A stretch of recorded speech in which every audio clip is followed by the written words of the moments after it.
अस्सलामु अलैकुम वरहमतुल्लाहि वबरकातुह। इन्नल हम्दुलिल्लाह नहमदुहु व नस्तईनुहु व नस्तगफिरुहु व नऊज़ु बिल्लाहि मिन शुरूरि अनफुसिना व मिन सय्यिआति अमालिना। मन यहदिहिल्लाहु फला मुदिल्ल लहु व मन युद्लिल फला हादिय लहु। व अशहदु अन ला इलाहा इल्लल्लाहु वहदहु ला शरीका लहु व अशहदु अन्न मुहम्मदन अब्दुहु व रसूलुहु सल्लल्लाहु तआला अलैहि व अला आलिहि व सहबिहि व सल्लम तस्लीमन कसीरा। अम्मा बाद, फ़क़द क़ाल इमाम अल-बुख़ारी रहमहुल्लाहु तआला हदसना अली क़ाल हदसना इब्नु उलय्यत अन हुमैद अन अनस रज़ियल्लाहु तआला अन्हु क़ाल काना नबी सल्लल्लाहु अलैहि वसल्लम इंदा बाज़ निसाइही फ़अरसलत इहदा उम्महातिल मुअमिनीन बिसहफ़तिन फ़ीहा तुआमुन फ़ज़रबत अल्लती नबी सल्लल्लाहु अलैहि वसल्लम फ़ी बैतिहा यदल ख़ादिम फ़सक़ततिस सहफ़ा फ़नफ़लक़त फ़जमअ नबी सल्लल्लाहु अलैहि वसल्लम फ़िलक़ सहफ़ति सुम्मा जअल यजमअ फ़ीहा अत्तुआम अल्लज़ी काना फ़िस्सहफ़ा व यक़ूलु गारत उम्मुकुम सुम्मा हबसल ख़ादिम हत्ता उतिया बिसहफ़तिन मिन इंदिल्लती हुवा फ़ी बैतिहा फ़दफ़अ अस्सहफ़त अस्सहीहा इलल्लती कुसिरत सहफ़तुहा व अमसकल मकसूरा फ़ी बैतिल्लती कुसिरत फ़ीह। सम्मानित भातृमंडলী, আল্লাহ রাব্বুল আলামিনের প্রশংসা এবং প্রিয় নবী সাল্লাল্লাহু আলাইহি ওয়াসাল্লামের প্রতি অসংখ্য সালাত ও সালামের পর আজ জুমাবার 23 রাজিল হজ 1446 হিজরি মোতাবেক 23 মে 2025 আমাদের ধারাবাহিক আলোচনা সহিহুল বুখারীর বিবাহ পর্ব নম্বর 23 অধ্যায় নম্বর 108 আমরা শুরু করেছিলাম গত দর্শে। আমাদের এই বিবাহ পর্বের আজকে পর্ব নম্বর 23। তো 22 নম্বর পর্বে আমরা শুরু করেছিলাম এই অধ্যায় ছিল বাবুল গায়রাতে বা গীরাতে। এই অধ্যায় হচ্ছে আত্মমর্যাদা বোধ সম্পর্কে, গায়রাত সম্পর্কে। গায়রাত শব্দটি আরবি গায়রাও পড়া হয়, গীরাও পড়া হয় আরবিতে, কিন্তু আমরা নিজেদের ভাষায় যখন বলি, ভারত বাংলাদেশের ভাষা উর্দু বাংলাতে গায়রাত শব্দটি ব্যবহার তখন গায়রাতি বলা হয়, গায়রত বা গায়রাত আমরা বলে থাকি আর অনেকে বুঝি, যদিও শব্দটি আরবি। এর বাংলা হচ্ছে আত্মমর্যাদা বোধ, আত্মমর্যাদা চলে আসা এবং কোনো কিছুকে তার জন্য আঘাতমূলক মনে করা, গায়রাত।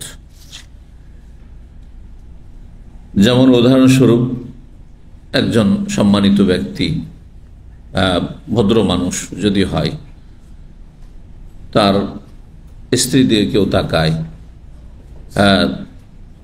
তার মাকে কেউ যদি গালি দেয় বা খারাপ নজরে দেখে, বোনের দিকে খারাপ নজরে দেখে বা তার সাথে অসৎ আচরণ করে, তার সাথে গোপন সম্পর্কের অপচেষ্টা চালায়, আজকাল সহশিক্ষার ফেতনায়, তাহলে যেই অবস্থা তৈরি হয় একজন মানুষের মন মেজাজে, এটির নাম হচ্ছে গায়রাত, আত্মমর্যাদায় আঘাত লাগা। এই গায়রাত ভদ্র মানুষের মানুষ হিসাবে আছে যদি আপন প্রকৃতিতে থাকে। মানুষের একটা যে মানুষত্বের ফিতরাত আছে, আর তার উপর যদি ইসলাম থাকে, ঈমান থাকে, যার যত ঈমান পরিপূর্ণ তত বেশি তার মধ্যে গায়রাত থাকবে। সেই জন্য তার স্ত্রীকে, তার অধীনে যেসব মেয়েরা রয়েছে সাবালিকা, তাদেরকে পর্দা করা বাধ্যতামূলক। কেন? যাতে করে কুদৃষ্টি থেকে তার নিকট আত্মীয় মেয়েদেরকে, মহিলাদেরকে রক্ষা করতে পারে। ফালা ইউযাইনা, কোরআনের ভাষা আল্লাহ বলেছেন সূরা আহজাবে, তাদেরকে উত্ত্যক্ত না করা হয়, তাদেরকে কষ্ট না দেওয়া হয়, বিরক্ত না করা হয়। কারণ বেহায়া বেপর্দা মেয়েদেরকেই বেশি বিরক্ত করে, আর তাদের সম্পর্কে অসৎ চরিত্রের লোকেরাই বদনিয়ত রাখতে পারে। বাকি যে যত বেশি পর্দা করে থাকে তার সম্পর্কে অত সাহস করা তার সহজ নয়। তো গায়রাত বলছিলাম, এই গায়রাতের অধ্যায়ে লম্বা হাদিস একটি ছিল 5224, আমরা গত সপ্তাহে বা গত পর্বে আলোচনা করেছি সপ্তাহে। আর তার আগেও 2-1টি হাদিস ছিল, বেশ কয়েকটি হাদিস, তার মধ্যে 3-4টি হাদিস হয়ে গেছে, আরও 3টি হাদিস রয়েছে এই মর্মে। তো আজকে আমরা শুরু করব 5225 নম্বর হাদিস থেকে, গায়রাত সম্পর্কে। গায়রাত এছাড়াও সতীনের গায়রাত হয়, একাধিক স্ত্রী যাদের আছে, সতীনের সাথে যারা বসবাস করে, যদি দেখে যে স্বামীর কাছাকাছি অন্য সতীন, তো আরেক সতীনের কি হয়, গায়ের জ্বালা হয়, হ্যাঁ, গাত্রদাহ। জি, তো এইটিও গায়রাত, আরবি ভাষায় গায়রাত। কিন্তু সেটা যদি শরীয়তের আওতাতে থাকে, হ্যাঁ, তাতে সীমাবদ্ধতা থাকে, শরীয়ত বহির্ভূত না হয়ে যায়, সীমা লঙ্ঘন না করে, তাহলে জায়েজ। আর যদি সীমা লঙ্ঘন হয়ে যায়, গায়ের জ্বালা বরদাস্ত করতে পারছে না, যার ফলে অন্যের ক্ষতি করে ফেলছে বা অন্যের সাথে শত্রুতা বিদ্বেষ রাখছে, তখন হারাম। তাহলে এক পর্যায়ে গিয়ে গায়রাত হারাম হয়ে যাবে, এক পর্যায়ে গায়রাত হারাম হয়ে যাবে। আর আসল হচ্ছে যে গায়রাত মানুষের যেটি হয়, সেটি তার যদি মানুষত্ব থাকে, তার মানুষত্বের প্রকৃতি ফিতরাতের উপর থাকে, আর ঈমান ইসলাম থাকে, তার মধ্যে গায়রাত বেশি থাকবে। যার মধ্যে এগুলো নেই, তার মানুষত্বের প্রকৃতি বিকৃত হয়ে গেছে, আর ঈমান ইসলাম তো নেই, তাহলে গায়রাত না থাকাই স্বাভাবিক।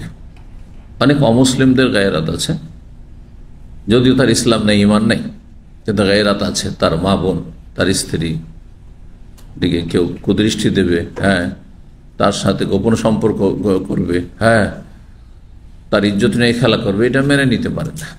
কিন্তু এটাও অনেক কাফেরদের মধ্যে নেই, বিশেষ করে পশ্চিমা সভ্যতায় যারা প্রভাবিত, অথবা পশ্চিমা সভ্যতাকে তাতে তাদের লালন পালন হয়েছে, শুকরের গোস্ত অহরহ খায় তারা, এদের মধ্যে গায়রাত থাকে না, আত্মমর্যাদাবোধ থাকে না। তাদের স্ত্রী কার সাথে, হ্যাঁ, রাত যাপন করছে, যখন ইচ্ছা তাকে সময় দিচ্ছে, যখন ইচ্ছা আর কাউকে সময় দিচ্ছে, কোনো ব্যাপার না। শুকরের চরিত্র এটি, তাদের মধ্যে ঈমানও নেই, ইসলামও নেই, আর মানুষত্ব যেটা থাকে, মানুষের একটা প্রকৃতি, গায়রাতের প্রকৃতি, মানুষকে বেশ কিছু গুণ দিয়ে আল্লাহ, সেগুলোর মধ্যে ভালো গুণ আছে, মন্দ গুণও আছে, সততা, আমানত, বিশ্বস্ততা ইত্যাদি ইত্যাদি, মেলা ভালো চরিত্র আছে, এগুলো দিয়ে আল্লাহ সৃষ্টি করেছেন। মানবতা, ইনসানিয়াত, আর কিছু আছে যেগুলো খারাপ দিক, রাগ, হ্যাঁ, বিদ্বেষ, হিংসা, এগুলো আল্লাহ দিয়েছেন মানুষের মধ্যে, যেগুলোকে কন্ট্রোল করতে হবে। তো মানুষত্ব যখন হারিয়ে ফেলে আর ঈমান ইসলাম হারিয়ে ফেলে, তখন আর তার মধ্যে গায়রাত থাকে না। এই জন্য শোনা যায়, একজন নাস্তিক মহিলা, বাংলাদেশ থেকে বিতাড়িতা, হ্যাঁ, তার সম্পর্কে যা কিছু বাস্তব ঘটনা, যেগুলি অনেক লেখকরা লিখেছেন, সে সম্পর্কে আমি পড়েছি এক সময় ছাত্র জীবনে। তো মানে বড় লজ্জাজনক মুসলিম জাতির জন্য, তার বাবা মায়ের জন্য, তার বংশধরের জন্য। সে তার এক্স স্বামী অথবা তার বয়ফ্রেন্ড, তাদের সাথে জীবনযাপন করছে, রাত যাপন করছে। তার যে বর্তমান স্বামী, সে আসছে, আসার পরে বাসায় নক করছে, বলছে এখন আমি অন্যের সাথে বিজি আছি। দাদা বুঝতে পারছেন? এই মুরতাদ, লাআনাহুল্লাহ, আল্লাহ তাকে দূর করুক, তার অনিষ্ট থেকে মুসলিম জাতিকে রক্ষা করুক। এরকম অনেক মুরতাদ রয়েছে পুরুষ মহিলাদের মধ্যে, আল্লাহ তাদের অনিষ্ট থেকে উম্মতে মুসলিমের হেফাজত করুক। তো বলছিলাম হাদিস 5225 নম্বর। আনাস রাদিয়াল্লাহু তাআলা আনহু বর্ণনা করেন, তিনি বলেন, কানা নবী সাল্লাল্লাহু আলাইহি ওয়াসাল্লাম ইনদা বাযি নিসাইহি, নবী সাল্লাল্লাহু আলাইহি ওয়াসাল্লাম তার কোনো এক স্ত্রীর কাছে অবস্থান করছিলেন। ফাআরসালাত ইহদা উম্মাহাতিল মুমিনিন বিসাহফাতিন ফিহা তা'ামুন, সেই সময় মুমিনদের জননীর কোন একজন, তার মানে নবী সাল্লাল্লাহু আলাইহি ওয়াসাল্লাম সহধর্মিনীর কোন একজন পাঠালেন বেসাহাফাতিন ফিহা তামুন, একটি খাবার ভর্তি পেয়ালা নিয়ে। সাহাফাতুন মানে পেয়ালা, পেয়ালা পাত্র যাতে খাবার ছিল। আল্লাহ হিদায়াত করুন। فضربت التي النبي في بيتها يد الخادم, খাবারটি পাঠিয়েছিল পেয়ালাতে করে একজন খাদেমের মাধ্যমে। খাদেম যেমন পুরুষকে বলা হয় তেমন মেয়েকে বলা হয়, কিন্তু বুঝছেন না? আরবি ভাষায় খাদেম পুরুষকে যেমন বলা হয় তেমনি মেয়েকে বলা হয়, কিন্তু এটা আরবি ভাষা। কিন্তু আমাদের ভাষায় খাদেম আর খাদেমা, আমরা খাদেম মানে ছেলে খাদেম, হ্যাঁ, আর সেবক বা চাকর। আর যদি মেয়ে হয় তাহলে কি বলবেন? খাদেমা বলবেন। আসলে বেশ কিছু আরবি শব্দ রয়েছে, এটা বেশি অলঙ্কারপূর্ণ, বেশি শুদ্ধ, যা আপনি ছেলে হোক আর মেয়ে হোক, কাজের ছেলে কাজের মেয়ে, খাদেম, তাকে খাদেম বলবেন, খাদেম। কিন্তু কেউ খাদেমা বললে জায়েজ আছে।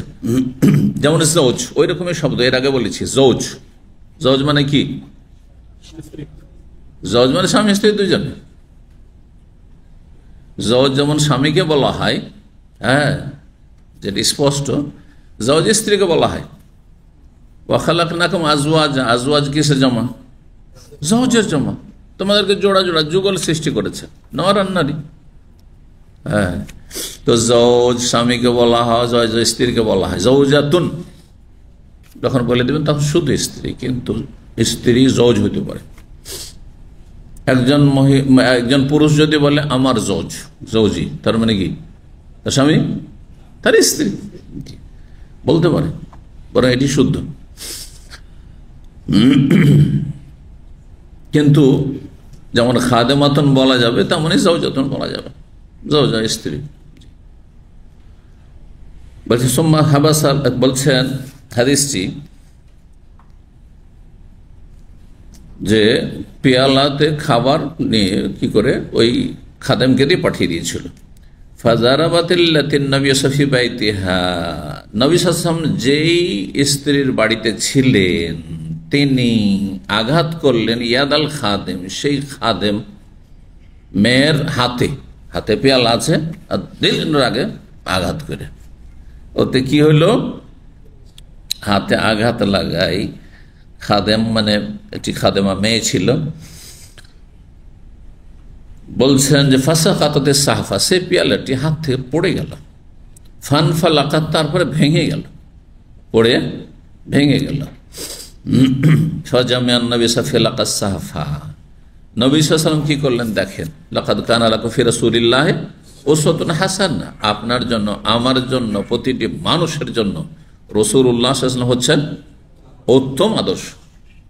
আমাদের তাঁর ছাড়া কোনো আদর্শ নেই, সব কিছুই তার কাছ থেকে শিখতে হবে। আকীদা, বিশ্বাস, কি করব কি করব না, কেমন ইবাদত করব করব না, হ্যাঁ, কখন কোন ইবাদত করব আর করব না, কোনটি করলে নেকি হবে, সুন্নাত হবে, কোনটি করলে বিদআত হবে, গুনাহ হবে, আর কেমন আখলাক চরিত্র আমাদের হবে, কেমন আদান প্রদান হবে, কেমন মুআমালাত লেনদেন হবে, আমরা যাদের আশেপাশে বসবাস করি তাদের সাথে আমাদের যোগাযোগ হয়, করতে হয়, অথবা কেউ করে, সকল স্তরের মানুষের সাথে রাসূলুল্লাহ সাল্লাল্লাহু আলাইহি সাল্লামের যে আচার আচরণ ছিল, আদান প্রদান ছিল, তেমনটাই হইতে হবে।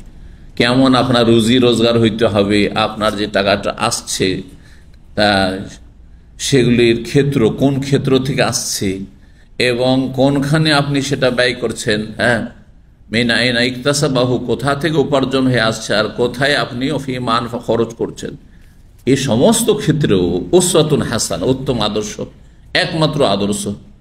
কারণ অনুত্তম, উত্তম থাকতে অনুত্তমের কেউ, হ্যাঁ, অনুসরণ করে না। সে মূর্খ যে স্বচ্ছ পরিষ্কার পরিচ্ছন্ন পানি থাকতে সে ময়লা আবর্জনাযুক্ত পানি খায়, তাজা খাবার থাকতে কেউ গন্ধযুক্ত পচা সড়া খাবার খায়, তার চাইতে জাহিল মূর্খ কেউ আছে? তো রাসূলুল্লাহ সাল্লাল্লাহু আলাইহি ওয়াসাল্লাম আদর্শ ছাড়া পৃথিবীতে যত আদর্শ আছে সবগুলি অসার, সবগুলি হচ্ছে পচা, সবগুলি হচ্ছে দুর্গন্ধযুক্ত, সবগুলি হচ্ছে অচল। একমাত্র রব্বুল আলামিনের পক্ষ থেকে আদর্শ রাসূলুল্লাহ সাল্লাল্লাহু আলাইহি ওয়াসাল্লাম। এর জন্য মুসলিম সাক্ষী নয়, শুধু অমুসলিমরা সাক্ষী দিয়েছে। অসংখ্য মুসলিমরা, নাই পরায়ণ যারা অমুসলিম, তারা সাক্ষী দিয়েছে। আল্লাহ যেন আমাদেরকে তার অনুসরণে তৌফিক দান করেন।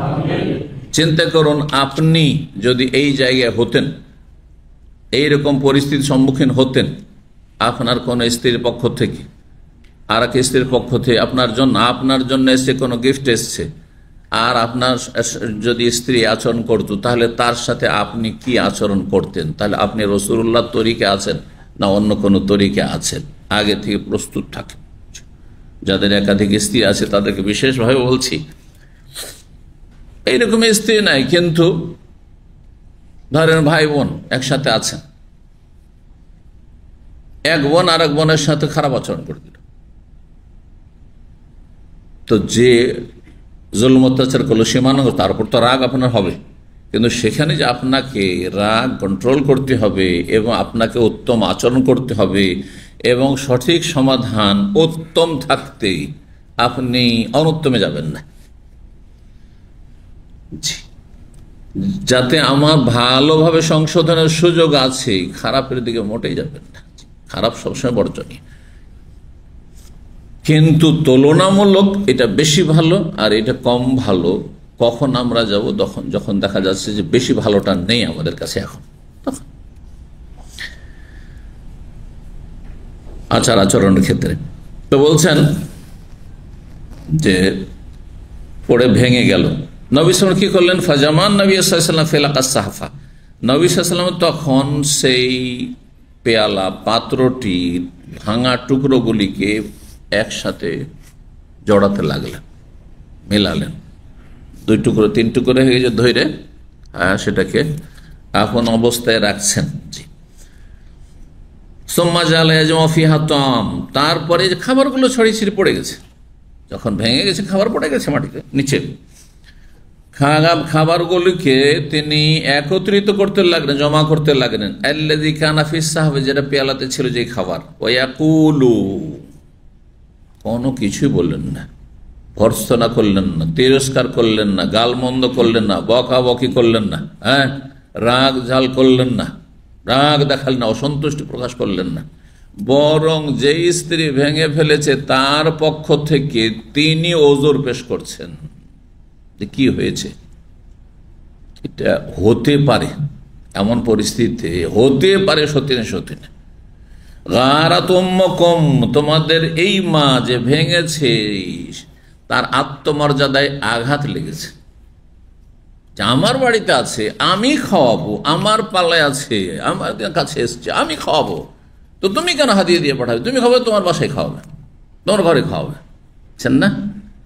গারাতুম্মকুম, তোমাদের মা, নবী সাল্লাল্লাহু আলাইহি ওয়াসাল্লামের বিবিগণ আমাদের মা, মায়ের মতো হারাম, মায়ের মতো বিয়ে শাদী সাহাবায়ে কেরামদের জন্য হারাম ছিল। ওয়াজওয়াজুহুম উম্মাহাতুহুম, আল্লাহ কোরআনে কারীমে সূরা আহজাবে বলেছেন, নবীর সহধর্মিণীগণ, হে উম্মতের লোকেরা, তোমাদের মা, তোমাদের মার গায়রত চলে এসছে, আত্মমর্যাদায় আঘাত লেগেছে, সুতরাং এইরকমটা করেছে, সে নিজেকে সামলাতে পারে না, বেসামাল হয়ে গেছে। সুম্মা হাবাসাল খাদেম, তারপরে সেই খাদেম, কাজের মেয়েকে, দাসী, তখনকার যুগ কাজের মেয়ে স্বাধীন লোক, কাজের মেয়ে কাজের ছেলে এমনটা ছিল না, দাস আর দাসী ছিল, আমা। তো দাসীকে থামালেন, হাত্তা উতিয়াবে সাহফা, যাও এর বাড়িতে, যার বাড়িতে যে ভাঙলো তার বাড়িতে একটা পেয়ালা দেখো, ভালো পেয়ালা নিয়ে আসা হলো।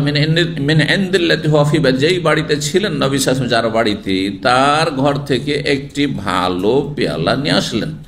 ফাদাফা সাহফাতা সাহিহা, তারপরে সেই ভালো পেয়ালাটিকে এর বাড়ি থেকে নিয়ে দিয়ে দিলেন, যে যাও, যে হাদিয়া দিয়ে পাঠিয়েছে আমার যে স্ত্রী, তাকে ভালো পেয়ালাটি দিয়ে দাও বাকি। এরাল্লাতি কোসরাত সাহফাত, ওই স্ত্রীর জন্য দিয়ে দিলেন ওই দাসীকে, যার কি হয়েছে, কসিরাত সাহাফাতুহা, পেয়ালাটি ভেঙে দেওয়া হয়েছে। ভাঙাটিকে কি করলেন, আমসাকাল মাকসুরা, সেটিকে রেখে নিলেন, ফি বাইতিল্লাতি কসিরাত ফিহি, ওর বাড়িতে, যার বাড়িতে এটি ভাঙা হয়েছিল, মানে যে ভেঙেছে তাকে বললো ভাঙাটি তোমার থাকলো, আর ভালোটি, তোমার ভালোটি দিয়ে দিলাম। কি হয়ে গেল, কেসাস হয়ে গেল, প্রতিশোধ হয়ে গেল।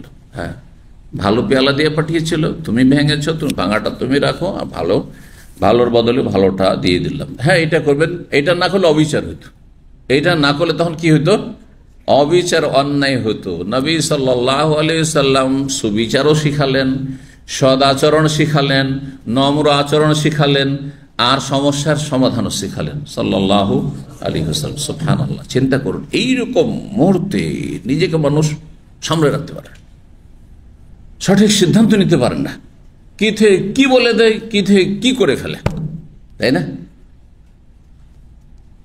আল্লাহ রাব্বুল যেন আমাদেরকে ঈমানি তরবিয়ত নেওয়ার তৌফিক দান করেন।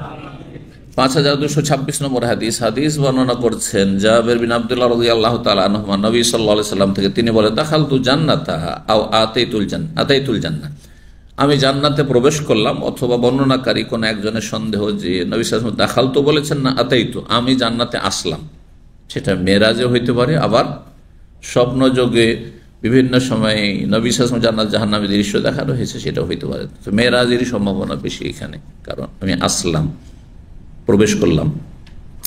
ফাবসারতু কাসরান, আর তারপরে আমি, এটি স্বপ্নে ছিল, কারণ এটি যেহেতু ওমর রাদিয়াল্লাহু তাআলা আনহুর একটি প্রাসাদের ঘটনা। ফাবসারতু কাসরান, আমি একটি প্যালেস দেখলাম, রাজপ্রাসাদ জান্নাতের। ফাকুলতু, আমি তখন ফেরেশতাদেরকে জিজ্ঞেস করলাম, লিমান হাজা, এই প্রাসাদটি এত চমৎকার কার? কালু, বলা হলে উমর ইবনে খাত্তাব, এটি হচ্ছে উমর ইবনে খাত্তাব রাদিয়াল্লাহু তাআলা আনহু। আবু বকর কাসরা দেখেছেন, হাদিসে রয়েছে। মেরাজের রাতও দেখেছেন। তো এখানে উমর ইবনে খাত্তাব রাদিয়াল্লাহু তাআলা আনহুর দেখলেন, এই কথাটি বর্ণনা হয়েছে কেন, কারণ ঘটনা হচ্ছে উমর রাদিয়াল্লাহু তাআলা আনহুর বিষয়ে। এটি হচ্ছে উমর ইবনে খাত্তাব রাদিয়াল্লাহু তাআলা আনহুর প্রাসাদ। ফাআরাদতু আন আদখুলাহু, আমি ইচ্ছা করলাম যে একটু প্রবেশ করে দেখেই নি যে আমার সাহাবী উমরের প্রাসাদটি কেমন ভিতরে গিয়ে। ফালাম ইয়ামনানি ইল্লা ইলমি বিগায়রাতিকা, কিন্তু আমাকে বাধা দিল হে ওমর। ওমর সেই মজলিসে যখন এই হাদিস বর্ণনা করছেন, ঘটনাটি বর্ণনা করছেন, তখন ওমর সেখানে বসে আছেন, বলছেন যে হে ওমর, তোমার আত্মমর্যাদা বোধ, আত্মসম্মানের কথা চিন্তা করেই আমি বিরত থাকলাম। ফালাম, প্রবেশ করতে এমন কোনো বাধা ছিল না, একমাত্র ইলমি বিগায়রাতিকা, তোমার গায়রত সম্পর্কে, আত্মমর্যাদা বোধ সম্পর্কে আমি যে জানি যে তুমি খুব আত্মমর্যাদা সম্পন্ন ব্যক্তিত্ব, এটা মনে করে চিন্তা করলাম যে তুমি হয়তো মাইন্ড করে ফেলবে। হ্যাঁ, কারণ এই যখন একটি রাজপ্রাসাদ, জান্নাতের প্রাসাদ, তো সেখানে হুরেইন আছে।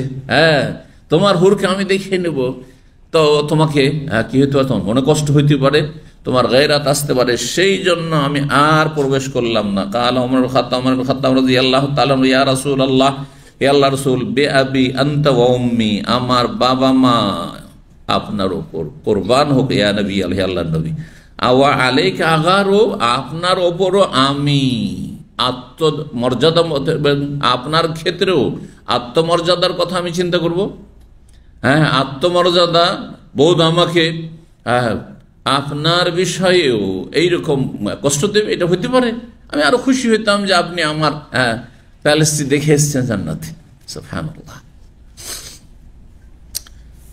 সামনের রাতে আসছে নবী সাল্লাল্লাহু আলাইহি ওয়াসাল্লাম যখন এই কথা বললেন যে তোমার গায়রাতের কথা চিন্তা করে তোমার প্রাসাদে আমি ঢুকলাম না, আর দেখলাম যে সেখানে একজন হুর, একজন মহিলা, সুন্দরী জান্নাতি রমণী উজু করছে, তখন সাথে সাথে আমি সেখান থেকে ফিরে গেলাম যে না, আমি দেখবো না, না হলে ওমরকে কষ্ট লাগবে, তো এটা ওমরের হক। তো তখন কেঁদে ফেলেছিলেন ওমর রাদিয়াল্লাহু তাআলা আনহু যে আপনি প্রবেশ করবেন, আপনার যদি নজর পড়ে তাতে কি আমার আত্মমর্যাদা বোধে আঘাত লাগবে? এমন কিছু হবে? ইয়া রাসূলুল্লাহ, কি বলেন আপনি? আবু রাদিয়াল্লাহু তাআলা থেকে বর্ণিত 5227 নম্বর হাদিস বলছে, বাইনামা নাহনু ইনদা রাসূলিল্লাহ সাল্লাল্লাহু আলাইহি ওয়াসাল্লাম, একদিন আমরা রাসূলুল্লাহর কাছে ছিলাম, জুলুসুন বসে, ফাকালা রাসূলুল্লাহ রাসূল তখন একটি স্বপ্নের ঘটনা বর্ণনা করে, বাইনামা নায়েমুন, এই যে চলে আসলো এখানে, তাহলে এটি স্বপ্নের ঘটনা ছিল। কিন্তু নবী সাল্লাল্লাহু আলাইহি ওয়াসাল্লাম জান্নাতে নিজের প্রাসাদ দেখেছেন, আবু বকর প্রাসাদ দেখেছেন, ওমর প্রাসাদ দেখেছেন, এগুলো রিওয়ায়াত রয়েছে। বাইনামানা নায়েমান, আমি ঘুমিয়েছিলাম, রাআইতুনি ফিল জান্নাহ, দেখি যে আমি জান্নাতে চলে গেছি। সুবহানাল্লাহ, কত সৌভাগ্য। ফাইজা ইমরাতুন তাতাওয়াদা ইলা জানিব কাসরিন, দেখি হঠাৎ করে যে জনৈক মহিলা উযু করছে, একজন জান্নাতের রমণী উযু করছে একটি প্রাসাদের পাশে। ফাকুলতু, তখন আমি বললাম, মালায়েকা ফেরেশতা, সাধারণত নবী সাল্লাল্লাহু আলাইহি ওয়াসাল্লামের সাথে জিবরাইল, মিকাইল, আল্লাহর যে মুকাররাবিন শ্রেষ্ঠ ফেরেশতা তারা থাকতেন সঙ্গী হয়ে। লেমান হাজা, এটি কার এই প্যালেসটি? কাল হাজা লে ওমর, এটি হচ্ছে ওমর রাদিয়াল্লাহু তাআলা। ফাযাকারতু গায়রাতাহু, তার আত্মমর্যাদার কথা আমি চিন্তা করলাম। ফাওয়াল্লাইতু মুদবিরান, সাথে সাথে আমি পিঠ ফিরিয়ে সেখান থেকে টান দিলাম, ফিরে চলে আসবো, আর ওইদিকে সামনে দিয়ে গেলাম না। ফাবাকা ওমর, ওমর রাদিয়াল্লাহু মজলিসেই ছিলেন, শুনছিলেন কথা। ওমর রাদিয়াল্লাহু তখন কেঁদে ফেললেন, ওয়াফিল মজলিসে, সেই মজলিসেই তিনি উপস্থিত ছিলেন। সুম্মা কালা, তারপরে বললেন, আওয়া আলাইকা ইয়া রাসূলুল্লাহ গার, আপনার ওপরও কি আমার গায়রাত আসবে, আত্মমর্যাদা বোধ হবে? না, এমন কিছুই না ইয়া রাসূলুল্লাহ, কি বলেন আপনি? 109 নম্বর হাদিস, বাবু গায়রাতিন নিসা ওয়া ওয়াজদিহিন্না, এই অধ্যায় হচ্ছে নারীদের ঈর্ষা সম্পর্কে, বা গায়রাত, গায়রাত মানে যেমন আত্মমর্যাদা হয়, হ্যাঁ, আত্মসম্মান হয়, তেমনি বিস্তারিত বললাম গায়রাত সম্পর্কে। কিন্তু একটি দিকে আরো বলি, গায়রাত মানে ঈর্ষা হয়, মানে গায়রাত আসার কারণ হিংসা। এই যে সতীনে যে বিষয়টি, সেটা কি, হ্যাঁ, কিসের পর্যায়ে চলে যাচ্ছে?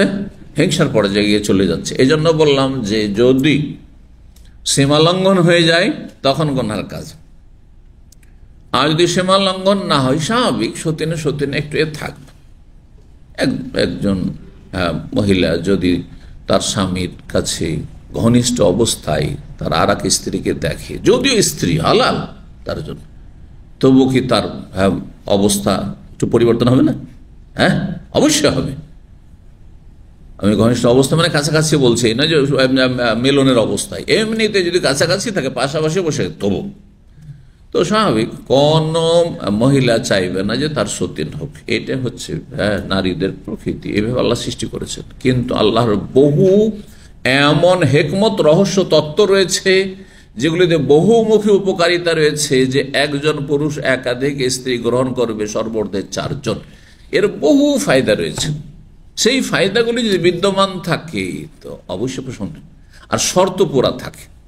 এর আগে শর্ত বলেছি, বিবাহের পর্ব চলছে, দেখি আবার পরীক্ষা করে মনে আছে কিনা। কয়টি শর্ত? হ্যাঁ, কে 4টি বললো মনে আছে? 3টি না? মাশাআল্লাহ, মনে আছে 3টি। কি? ইমানি শক্তি, শারীরিক শক্তি, আর্থিক শক্তি। আগে ইমানি শক্তি, ইমানি শক্তি থাকলে আপনি অসহায় স্ত্রীকে ছেড়ে দেবেন। আরে অর্থের অভাব থাকলেও আপনি কঠোর মেহনত পরিশ্রম করে যে কোনো পরিস্থিতিতে আপনি খাওয়াবেন কিছু, জি, যা আপনি খাবেন সেটা ভাগ্য করে খাবেন। আগে ইমানি শক্তি। আজকাল অধিকাংশ যারা বহু বিবাহতে উৎসুক, তাদের ইমানি শক্তি দুর্বল। হ্যাঁ, তারা আমাদের বড় বড় আলেম ওলামার চাইতে বেশি ইমানি শক্তি দেখায়, কিন্তু শেষে দেখা গেছে বাস্তবতায় গিয়ে তখন ফেল হয়ে যায়। বোঝা গেছে, আমি অনেক ভাইদের সাথে যারা বহু বিবাহ করেছে কথা বলে দেখেছি, আল্লাহ তাদের কথাবার্তা বিয়ের আগে, দ্বিতীয় তৃতীয় বিয়ে করার আগে, তাদের ইমানি শক্তি আমি নিজেকে তাদের কাছে তুচ্ছ মনে করতাম, যারি এদের ইমান এত মজবুত। হ্যাঁ, কিন্তু দেখা গেল যে শেষে কাউকে সন্তুষ্ট করতে পারছে না বা ভালো আচরণ করতে পারছে না। তো ইমানি শক্তি থাকতে হবে। শুধু দাবি, মৌখিক দাবি তো অনেক বেশি। আজকাল কে দাবি করে না যে বড় আমানতদার, কিন্তু দিনী ভাইদেরকে পয়সা দিয়ে দেন আর তারপরে তামাশা দেখে নেন যে কি অবস্থা, কতটা আমানত আছে। বাস্তবে যান তখন বুঝবেন, ধার দিয়ে দেন তারপরে দেখে নেন। অথবা ব্যবসায়ী আপনি দিয়ে দেন ব্যবসা করার জন্য পার্টনারশিপে, ভাই আমার টাকা আছে, ভাই বুঝি না ব্যবসা, আপনি খুব বুঝেন, নেন আমার টাকাটা আমানতের সাথে একটু খাটি কিছু দিয়েন, দেখেন আপনার আসল পুঁজি ফিরিয়ে দেয় কিনা।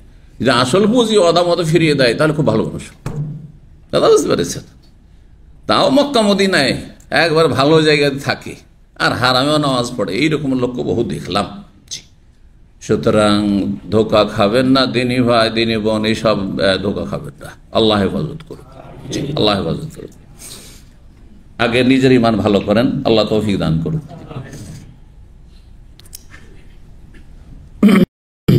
তো বাবু গায়রাতুন নিসা, নারীদের ঈর্ষা সম্পর্কে, অবজদেহিন্না এবং তাদের মনোকষ্ট সম্পর্কে।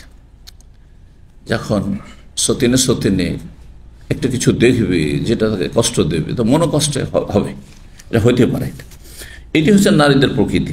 5228 নম্বর হাদিস বর্ণনা করেছেন মায়েশা রাদিয়াল্লাহু তাআলা আনহা বলছেন, কাল আলী রাসূলুল্লাহ সাল্লাল্লাহু আলাইহি ওয়াসাল্লাম, রাসূলুল্লাহ সাল্লাল্লাহু আলাইহি ওয়াসাল্লাম আমাকে বলেন, ইন্নী লা আলামু। একদিন নবী সাল্লাল্লাহু আলাইহি ওয়াসাল্লাম আয়েশাকে বলছেন, আমি ভালো করে জানি ইযা কুনতি আন্নী রাদিয়া, যে কখন তুমি আমার উপর সন্তুষ্ট থাকো আর কখন তুমি রেগে থাকো। হ্যাঁ, স্বামী হিসাবে নবী সাল্লাল্লাহু আলাইহি ওয়াসাল্লাম স্ত্রীকে কি বলছেন? আয়েশাকে, যে তুমি কখন আমার উপর খুব খুশি থাকো আর কখন তুমি একটু রেগে রেগে রাগ ভাব থাকো। প্রকাশ না করলে বুঝতে পারি, দেখলি তো বুঝতে পারি, বা তোমার কথা বললে বুঝতে পারি, বুঝা যায়। কিভাবে? ওয়াইদা কুনতি আলাইয়া গাযবার, যখন তুমি রাগান্বিত থাকো তাও বুঝতে পারি। কালা, তখন আয়েশা রাদিয়াল্লাহু বললেন, ফাকুলতু, আমি বললাম, মিন আইনা তারিফু যালিকা, আপনি কিভাবে বুঝেন যে আমি আপনার উপর রেগে আছি ভিতর ভিতর? হ্যাঁ, যতক্ষণ বহিঃপ্রকাশ না ঘটবার আগে ততক্ষণ তো বোঝা সম্ভব নয় আসলে, কিন্তু সম্ভব হয় যাদের সাথে একবারে ঘনিষ্ঠ চলাফেরা, রাত দিনের চলাফেরা, শুধু স্বামী স্ত্রীর সম্পর্ক নাই, বোঝা যায় একটুতে। আপনার একটু উপেক্ষা করে চলছে, আপনাকে একটু এড়িয়ে চলছে, আপনার জবাব দিচ্ছে কিন্তু আপনার দিয়ে ভালো করে তাকাচ্ছে না, হাসি মুখে কথা বলছে না, বুঝবেন না? হ্যাঁ, বোঝা যায়। জি, নতুন ব্যক্তি অল্প স্বল্প তার সাথে কথা হয়, হয়তো বুঝতে পারবেন না যে তার ভিতরের অবস্থা কেমন আছে। হ্যাঁ, কিন্তু যাদের সাথে ঘনিষ্ঠ সম্পর্ক, বোঝা যায় যে এই সময় কতটা সে আমার ক্ষেত্রে আন্তরিক, কতটা সন্তুষ্ট আর কতটা অসন্তুষ্ট ইত্যাদি। তো রাসূলুল্লাহ সাল্লাল্লাহু আলাইহি সাল্লাম যখন বললেন, তখন মায়েশা জিজ্ঞাসা, মিন আইনা তারিফু যালিকা, আপনি কি কোত্থেকে বুঝেন এটা যে আমি রেগে আছি না আমি খুশি আছি? ফাকালা, বললেন নবী সাল্লাল্লাহু আলাইহি সাল্লাম, আম্মা শোনো, ইযা কুনতি আন্নী রাদিয়া, যখন তুমি আমার উপর খুব খুশি থাকো, সন্তুষ্ট থাকো, ফাইন্নাকা তাকুলিন, তখন কসম করলে বলো, লা ওয়া রাব্বে মুহাম্মদ, ওয়া রাব্বে মুহাম্মদ, মুহাম্মদ সাল্লাল্লাহু আলাইহি সাল্লামের রবের কসম করে বলছি। কাবার কসম করা যাবে, কিন্তু কাবার রবের বুঝতে হবে। তাই কাবার সৃষ্টি, কাবার গ্লাভ সৃষ্টি, কাবার পাথরও সৃষ্টি, আর তাই না, কাবা যেখানে আছে যজমান সেও সৃষ্টি, সুতরাং সৃষ্টির কসম করা শিরক। কিন্তু কাবার রব, কাবার মালিক, ওই রকমই মুহাম্মাদের রবের কসম, মুহাম্মাদের কসম করা যাবে, সাল্লাল্লাহু আলাইহি ওয়াসাল্লাম, নবীর কসম, রসুলের কসম, এটা চলবে। কিন্তু বড় পীরের কসম চলবে, তাই না? বড় শিরক, এটা বড় ছোট শিরক থাকবে না তখন কিন্তু। কারণ আপনি দেখেন, মা বাবার কসম করলে ছোট শিরক হইতে পারে, কারণ মা বাবাকে আল্লাহর সাথে তুলনা করে আপনি কসম করছেন না, একটা শ্রদ্ধা, সম্মান, মর্যাদা আছে, সেই জন্য কসম করছে মা বাবার কসম। পানি ছুঁয়ে দানা ছুঁয়ে কসম করে আমাদের জাহিল মূর্খরা, করে না? করে না? রবের সমান মনে করে না, বা রবের গুণ দিয়ে দিয়ে মনে করে না। হ্যাঁ, রুজির, হ্যাঁ, দানার পানির একটা মূল্য আছে, গুরুত্ব আছে, সেই জন্য কসম করে। তাহলে এগুলো ছোট শিরকি সাধারণ অবস্থায় থাকবে, যতক্ষণ পর্যন্ত বড় শিরকের পর্যায়ে না পৌঁছে। কিন্তু কেউ যদি পীরের কসম করে, হ্যাঁ, বড় পীরের কসম, গৌসুল আজমের কসম, খাজা বাবার কসম, শাহজালালের কসম, এটা ছোট শিরক নয় কিন্তু। কারণ আল্লাহর অনেকগুলি হক কি করেছে, হ্যাঁ, আল্লাহর অনেক কাজ এবং হক, হ্যাঁ, বন্দী কাকে দিয়ে দিয়েছে? এদেরকে। সেজদা করা কার হক? আল্লাহর হক, সেজদা করে মাজারে। দোয়া করা কার হক? আল্লাহর হক, যে আল্লাহর কাছে দোয়া করবে, ও তো রব্বাকুম। এরা ইয়া খাজা বাবা মাদাদ, ইয়া গৌস মাদাদ করে না? করে না? সুতরাং কেউ যদি কোন পীর, যাদেরকে অলি বলা হচ্ছে, আসলে ওলি কে? কোরআনে বলা হয়েছে, হাদিসে বলা হয়েছে, ওলি, হ্যাঁ, সত্যিকারের ঈমান আর সত্যিকারের তাকওয়া। ওলির জন্য পাকা কবরও লাগে না, বরং পাকা কবর আছে মানে সন্দিহান হইতে হয়, পাকা কবর কেন? তাই যদি তার দোষে হয়ে থাকে তাহলে অবশ্যই সে আল্লাহর ওলি না। আর যদি তার কোনো দোষ না থাকে, সতর্ক করে গেছে, সাবধান করে, তারপর জবরদস্তি তার কবরকে পাকা করেছে আর চাদর চড়িয়েছে, তাহলে তখন আল্লাহর ওলি হতে পারে। তারপর দুনিয়া থেকে চলে গেছে, দেখেনি, আমি দেখিনি, আপনি দেখিনি, হ্যাঁ, সহি আকীদায় গেছে না ভ্রান্ত আকীদায় গেছে, যদি না জানা থাকে তাও সার্টিফিকেট দেওয়ার অধিকার নেই।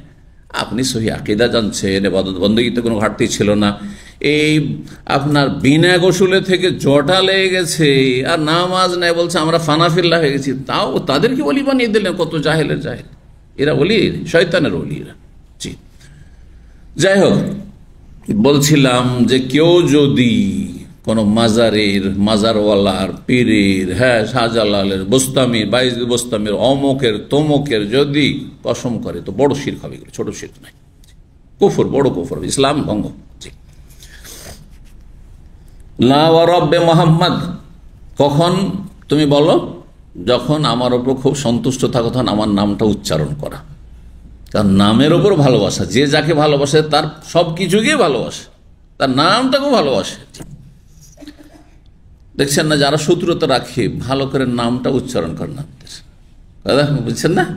জি। ওয়াইজা কুনতে গাযবা, আর যখন তুমি রাগান্বিত থাকো, কুলতে, তখন কসম করলে বলো লা রব্বে ইব্রাহিম, ইব্রাহিমের রবের কসম, হ্যাঁ, ইব্রাহিম আলাইহিস সালামের রবের কসম। জি, আমার নামটা নিতে চাও না তখন।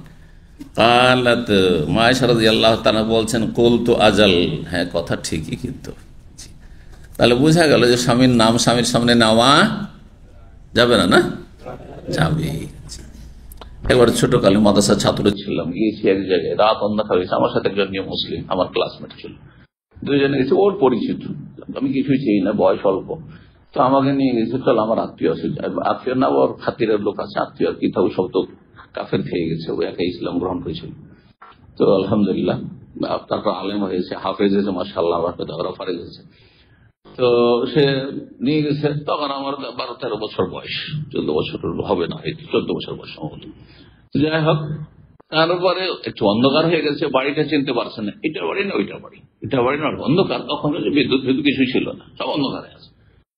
তো কয়েকজন মহিলা এখানে আছে, আর কিছু বাচ্চারা আছে। তো ভাগ্যচক্রে একজন মহিলাকে জিজ্ঞাসা করছে, এটা কি অমুকের বাড়ি? ওর স্বামীর নাম ধরে বলছে, হ্যাঁ, ওর স্ত্রী কিন্তু। তখন ও নিজে হ্যাঁ বলছে, নাও বলছে না, কি বলছে, এই একটা বাচ্চাকে বলছে, বল না রে, এটা অমুকের বাড়ি, বল। অবস্থা আমাদের দেশে স্বামীর নাম নেওয়া বড় অপরাধ, স্বামীর নামের কাছাকাছি কোনো কথা বলবে না, অথচ নবী সাল্লাল্লাহু আলাইহি সাল্লামের উপর খুশি থাকলে স্বামীর নাম নিতেন, আর একটু রেগে থাকলে নাম বলতেন না, ঠিক না? জি হ্যাঁ। তো এটা কি ভালো যে একটু রাগ হইলে আর স্বামীর নামই নেব না? হ্যাঁ, তো বলছেন, তারই উত্তর বলছেন, আজাল, হ্যাঁ ইয়া রাসূলুল্লাহ, ইয়া রাসূলুল্লাহ, হে আল্লাহ রাসূল, আল্লাহ কসম করে বলছে, আপনি ঠিকই বুঝেছেন, কিন্তু আপনার নাম উচ্চারণ করছি না, বলছি না, মানে এই নয় যে আপনার উপর আমার ঘৃণা আছে বা আপনাকে খারাপ ভাবি, বা ওই সময় আমি আপনাকে ভালোবাসি না। মা আহজর ইল্লা ইসমাক, শুধু আপনার নামটাই সেই সময় সাময়িক পরিত্যাগ করি, আপনাকে জীবনে পরিত্যাগ করি, আপনার ভালোবাসা জীবনে পরিত্যাগ করি। বোঝা গেছে? মা আহজর ইল্লা ইসমাক। 5229 নম্বর হাদিস, মা আয়েশা রাদিয়াল্লাহু তাআলা আনহা বর্ণনা করছেন, আন্না কালা মা গিরতু আলা ইমরাতিন লিরাসূলিল্লাহ সাল্লাল্লাহু আলাইহি ওয়াসাল্লাম কামা গিরতু আলা খাদিজা। আমি রাসূলুল্লাহ সাল্লাল্লাহু আলাইহি ওয়াসাল্লামের কোন সহধর্মিনীর ওপর, স্ত্রীর ওপর আমি অত গায়রাতে আসেনি অথবা ঈর্ষা করিনি যতটা আমি ঈর্ষা করেছি খাদিজা রাদিয়াল্লাহু তাআলা। অথচ খাদিজার যুগ পাইনি, অন্য হাদিসে রয়েছে অথচ যুগ পাইনি। একই সময় যদি থাকে 200 দিন, তাহলে একটু হয়, হ্যাঁ, একটু গায়ের জ্বালা হয়। কিন্তু খাদিজা রাদিয়াল্লাহু তাআলা ইন্তেকালের পরে আয়েশা রাদিয়াল্লাহু তাআলা বিয়ে করেছেন, তখন অল্প বয়সী ছিলেন। তারপরে সওদাকে বিয়ে করে তার সাথে নবী সাল্লাল্লাহু আলাইহি ওয়াসাল্লামের সংসার হতে লাগলো। আর তারপরে যখন সাবালিকা হইলেন, মদিনায় হিজরত করে এসে আয়েশা রাদিয়াল্লাহু তাআলা, তখন তাকে তার পরিবার, আবু বকর সিদ্দিক রাদিয়াল্লাহু তার স্ত্রী, তখন কি করলেন? উঠিয়ে দেওয়া, যেটা দেশে বলেন, হ্যাঁ, বাসরে দিলেন। তো বিবাহ বন্ধনের দিক থেকে নবী সাল্লাল্লাহু আলাইহি ওয়াসাল্লামের দ্বিতীয় স্ত্রী হচ্ছেন আয়েশা রাদিয়াল্লাহু তাআলা। আর তারপরে অল্প কয়েকদিনের ব্যবধানে তৃতীয় বিয়ে করেছেন সওদা রাদিয়াল্লাহু তাআলা। কিন্তু যতদিন পর্যন্ত প্রথম স্ত্রী, প্রিয়তমা স্ত্রী, সবচেয়ে বড় ইহসান রাসূলুল্লাহ সাল্লাল্লাহু আলাইহি সাল্লামের ওপর যে দুই ব্যক্তিত্বের ছিল, বলতে পারেন দুইজনের নাম কে? আবু বকর সিদ্দিক রাদিয়াল্লাহু তাআলা পুরুষদের মধ্যে, আর খাদিজা রাদিয়াল্লাহু তাআলা আনহা। খাদিজা রাদিয়াল্লাহু তাআলা আনহা বড়ই ধনাঢ্য ভদ্র মহিলা ছিলেন। বাবার অনেক ধন সম্পদ পেয়েছিলেন, তার ব্যবসা বিজনেস চলত। তো সবকিছু ইসলামের খেদমতে রাসূলুল্লাহ সাল্লাল্লাহু আলাইহি ওয়াসাল্লাম যখন নবুয়ত পেলেন সব দিয়ে দিয়েছিলেন, সব দিয়ে দিয়েছিলেন। আবু বকর সিদ্দিক রাদিয়াল্লাহু তাআলা আনহু বাড়ি থেকে সবকিছু নিয়ে এসে দিয়ে দিয়েছিলেন, এবং বাল্য জীবন থেকে আন্তরিক বন্ধু এবং সঙ্গী রাসূলুল্লাহ সাল্লাল্লাহু আলাইহি ওয়াসাল্লামের, সুখে দুঃখের সঙ্গী। নবী সাল্লাল্লাহু আলাইহি ওয়াসাল্লাম বলেছেন, আমি দুনিয়াতে যাদের অবদান, এহসান, অনুগ্রহ আমার উপর আছে সবার বদলা মোটামুটি দিয়ে দিচ্ছি, কিন্তু আবু বকরের বদলা আমি জীবনে দিতে পারবো না, ইল্লা আবু বকর। আবু বকরের এহসান, অবদানের আমি প্রতিদান দিতে পারবো না তাকে। জি, আল্লাহ তাকে দেবেন। জি, রাদিয়াল্লাহু তাআলা আনহু ওয়া। তো তার মেয়ে আয়েশা রাদিয়াল্লাহু তাআলা, আয়েশা রাদিয়াল্লাহু তাআলা বলছেন, আমি খাদিজা রাদিয়াল্লাহু তাআলা আনহার উপর বেশি আমার গায়রত হইত। কেন হইতো? অথচ যোগ পাননি। লেকাসরাতে যিকরে রাসূল ইয়াহা, কার রাসূলুল্লাহ খুব বেশি ঘন ঘন সবসময় তার আলোচনা, সবসময় তার নাম নিতেন, তার সুনাম করতেন, তার ইসলামের কথা বলতেন, তার অবদানের কথা বলতেন। সুবহানাল্লাহ, বলতেই পারতেন না তাকে। ওয়াসানাই আলাইহা, এবং তার গুণগান প্রশংসা করতে থাকতেন রাসূলুল্লাহ সাল্লাল্লাহু আলাইহি ওয়াসাল্লাম। সেই জন্য যখনই খাদিজার প্রশংসা করতে আমার সামনে, তো আমাকে রাগ লাগতো, গায়রত হইতো আমার, ঈর্ষা হইতো। এমনকি এবার বলেই ফেললেন যে আপনি কি একটা বুড়ি মহিলার, আপনি এত গুণগান কীর্তন করছেন, আপনি যে মহিলা দাঁত পড়ে গেছিল, এই ভাষা দাঁত পড়ে গেছিল, তারপরে সে কোন দুনিয়া থেকে চলে গেছে ভুলতে পারেন না আপনি, হ্যাঁ, এই ধরনের কথা বলছেন। নবী সাল্লাল্লাহু আলাইহি ওয়াসাল্লাম রাগ করেছিলেন তাতে, আয়েশার উপর। কি বলো তুমি? ওয়াকাদ ওহিয়া ইলা রাসূলিল্লাহ সাল্লাল্লাহু আলাইহি ওয়াসাল্লাম, রাসূলুল্লাহ সাল্লাল্লাহু আলাইহি ওয়াসাল্লামকে ওহীও করা হয়েছিল খাদিজা রাদিয়াল্লাহু তাআলা আনহার মর্যাদা এবং তার সম্মাননা সম্পর্কে। ইউবাশশিরাহা, তিনি দুনিয়াতে আছেন খাদিজা, আল্লাহ আসমান থেকে পাঠাচ্ছেন জিবরাইল আলাইহিস সালামকে সুসংবাদ দেওয়ার জন্য। ইউবাশশিরাহা, যে খাদিজা রাদিয়াল্লাহু তাআলা আনহাকে যাতে সুসংবাদ দিয়ে দেওয়া হয়, বিবাইতিন লাহু ফিল জান্নাতি মিন কাসাবিন, জান্নাতে একটি মতির প্রাসাদের, হ্যাঁ, হীরা মতি, বুঝেন তো, মতি, জি, লুলু। 110 নম্বর অধ্যায়, বাবু যাবির রাজুল আন ইবনাতি ফিল গায়রাতি ওয়াল ইনসাফ। এই অধ্যায় হচ্ছে কোন পুরুষ ব্যক্তি, কোন বাবা যদি তার মেয়ের পক্ষ থেকে প্রতিবাদ করে, মানে পক্ষ নেই কিন্তু সেটা নাজায়েজ পক্ষ নেওয়া নেই, ফিল গায়রাতে তার আত্মমর্যাদা সম্পর্কে, মানে তার মেয়ের গায়রাত, হ্যাঁ, আঘাত লাগবে, আত্মমর্যাদায় আঘাত লাগবে, সেই জন্য সে যদি তার মেয়ের পক্ষে কোনো কথা বলে বা কোনো পদক্ষেপ নেই, অল ইনসাফ, তবে সেখানে ইনসাফ পূর্ণ কথা বলবে, হ্যাঁ, নাই সম্মত বা নাই সঙ্গত কথা বলবে, নাই নীতি অবলম্বন। এই নয় যে মেয়ের পক্ষ নিতে, মেয়ের পক্ষে কথা বলছে, মেয়ের বাবা দিয়ে সীমা লঙ্ঘন করছে জামাইয়ের উপর, হ্যাঁ, এমনটা যেন না হয়, এই জন্য ইনসাফ বলেছেন। তাহলে প্রয়োজনে মেয়ের পক্ষে কথা বলতে পারবেন মেয়ের বাবা মা, মেয়ের পরিবার, কিন্তু সেটা যেন কি হয়, হ্যাঁ, নাই সঙ্গত হয়, ইনসাফ, ইনসাফের সাথে। 5230 নম্বর হাদিস বর্ণনা করেছেন মিসওয়ার বিন মাখরামা, তিনি বলছেন রাদিয়াল্লাহু তাআলা, সামিআতু রাসূলুল্লাহ ইয়াকুল, আমি রাসূলুল্লাহ বলতে শুনেছি, ওয়া আল মেম্বারে, মেম্বারের উপর, মানে নবী সাল্লাল্লাহু আলাইহি ওয়াসাল্লাম মেম্বারে চেপে ভাষণে অথবা খুতবায়, ভাষণে ছিল সেটি।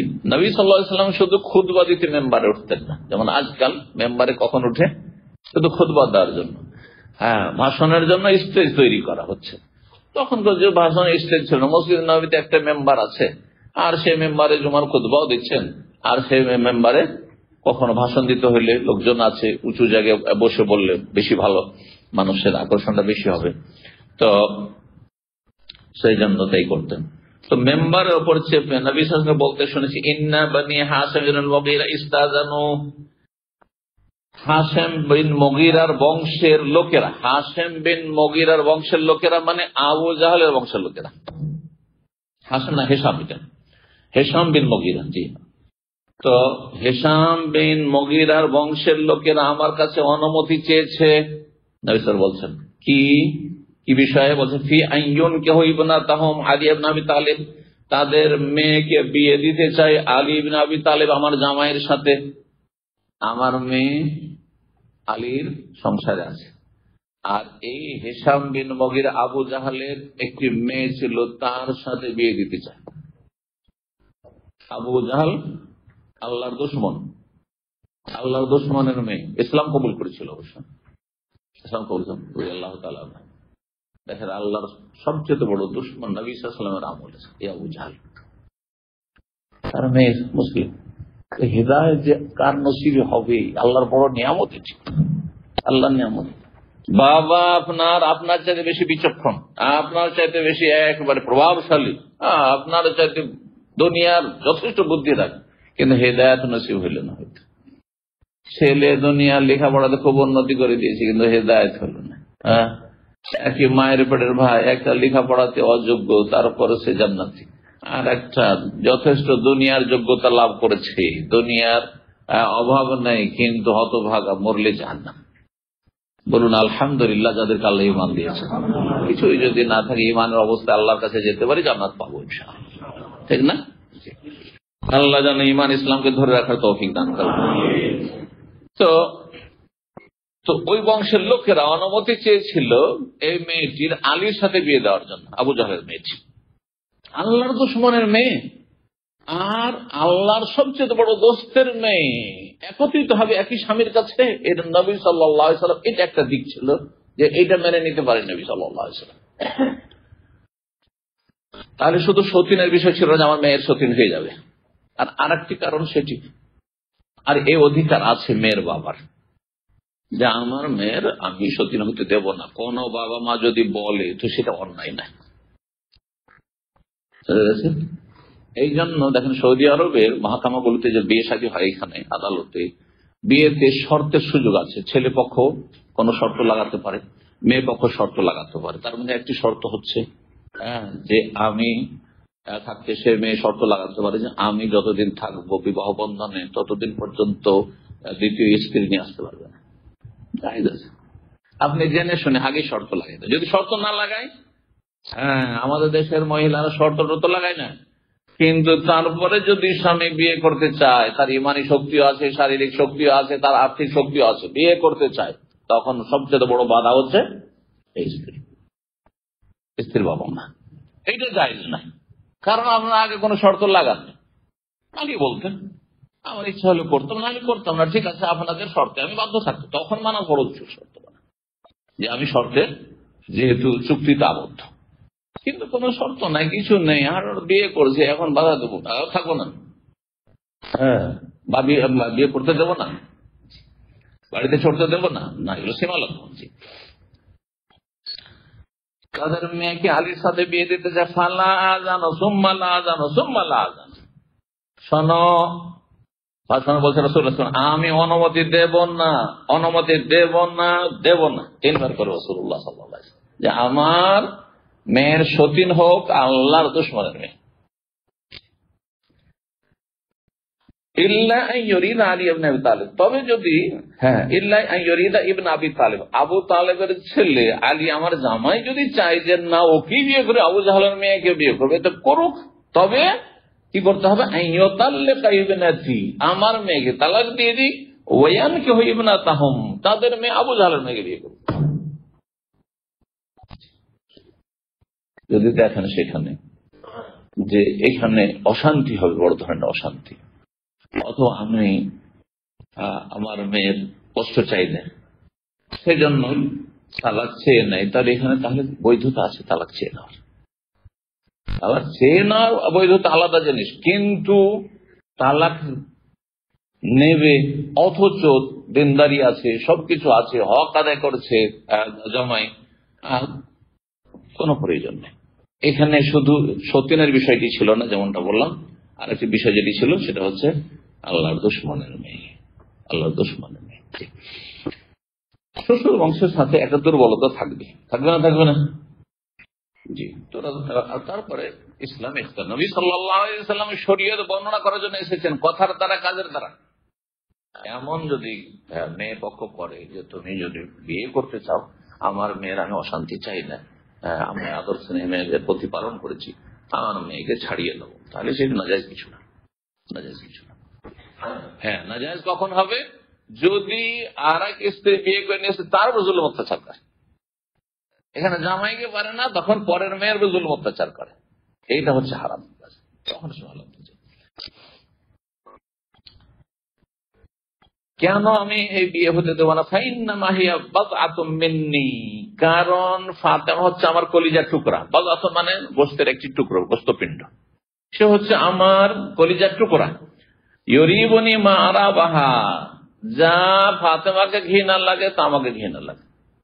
ফাতেমা এটা মেনে নেবে না। ওয়ায়ুযিনি মা আযাহা, যদি ফাতেমাকে যা কষ্ট দেয় তা আমাকেও কষ্ট দেয়। ফাতেমা কষ্ট পাবে, সুতরাং আমিও কষ্ট পাবো। এই জন্য আমি আলীকে বলে দিচ্ছি যদি বিয়ে করতে চাই তো বিয়ে করুক, আবু জাহলের মেয়েকে আমার মেয়েকে তালাক দিয়ে দিই।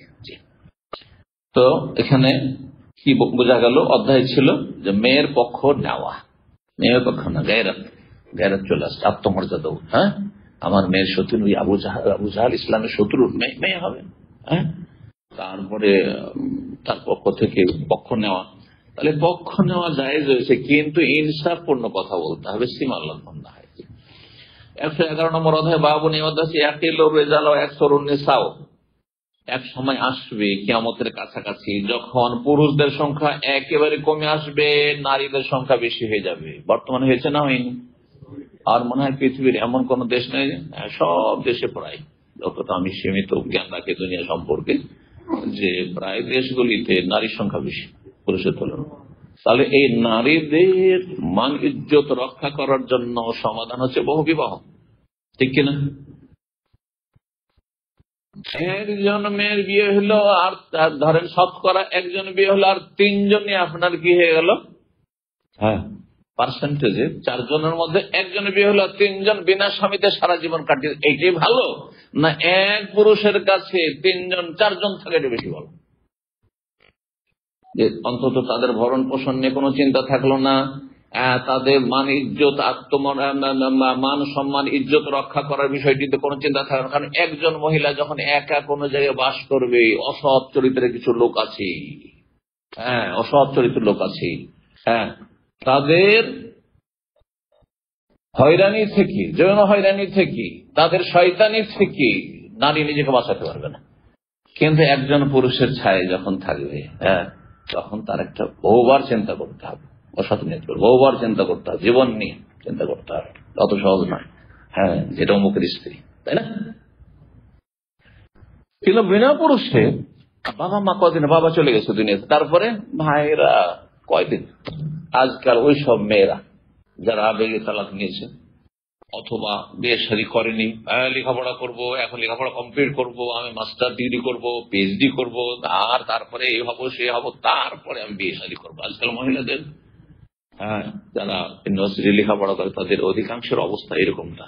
শেষে যখন 30 পার হয়ে 30 থেকে 40-এর মাঝে, সুবহানাল্লাহ, তাদের যে কি অবস্থা, ভয়াবহ অবস্থা।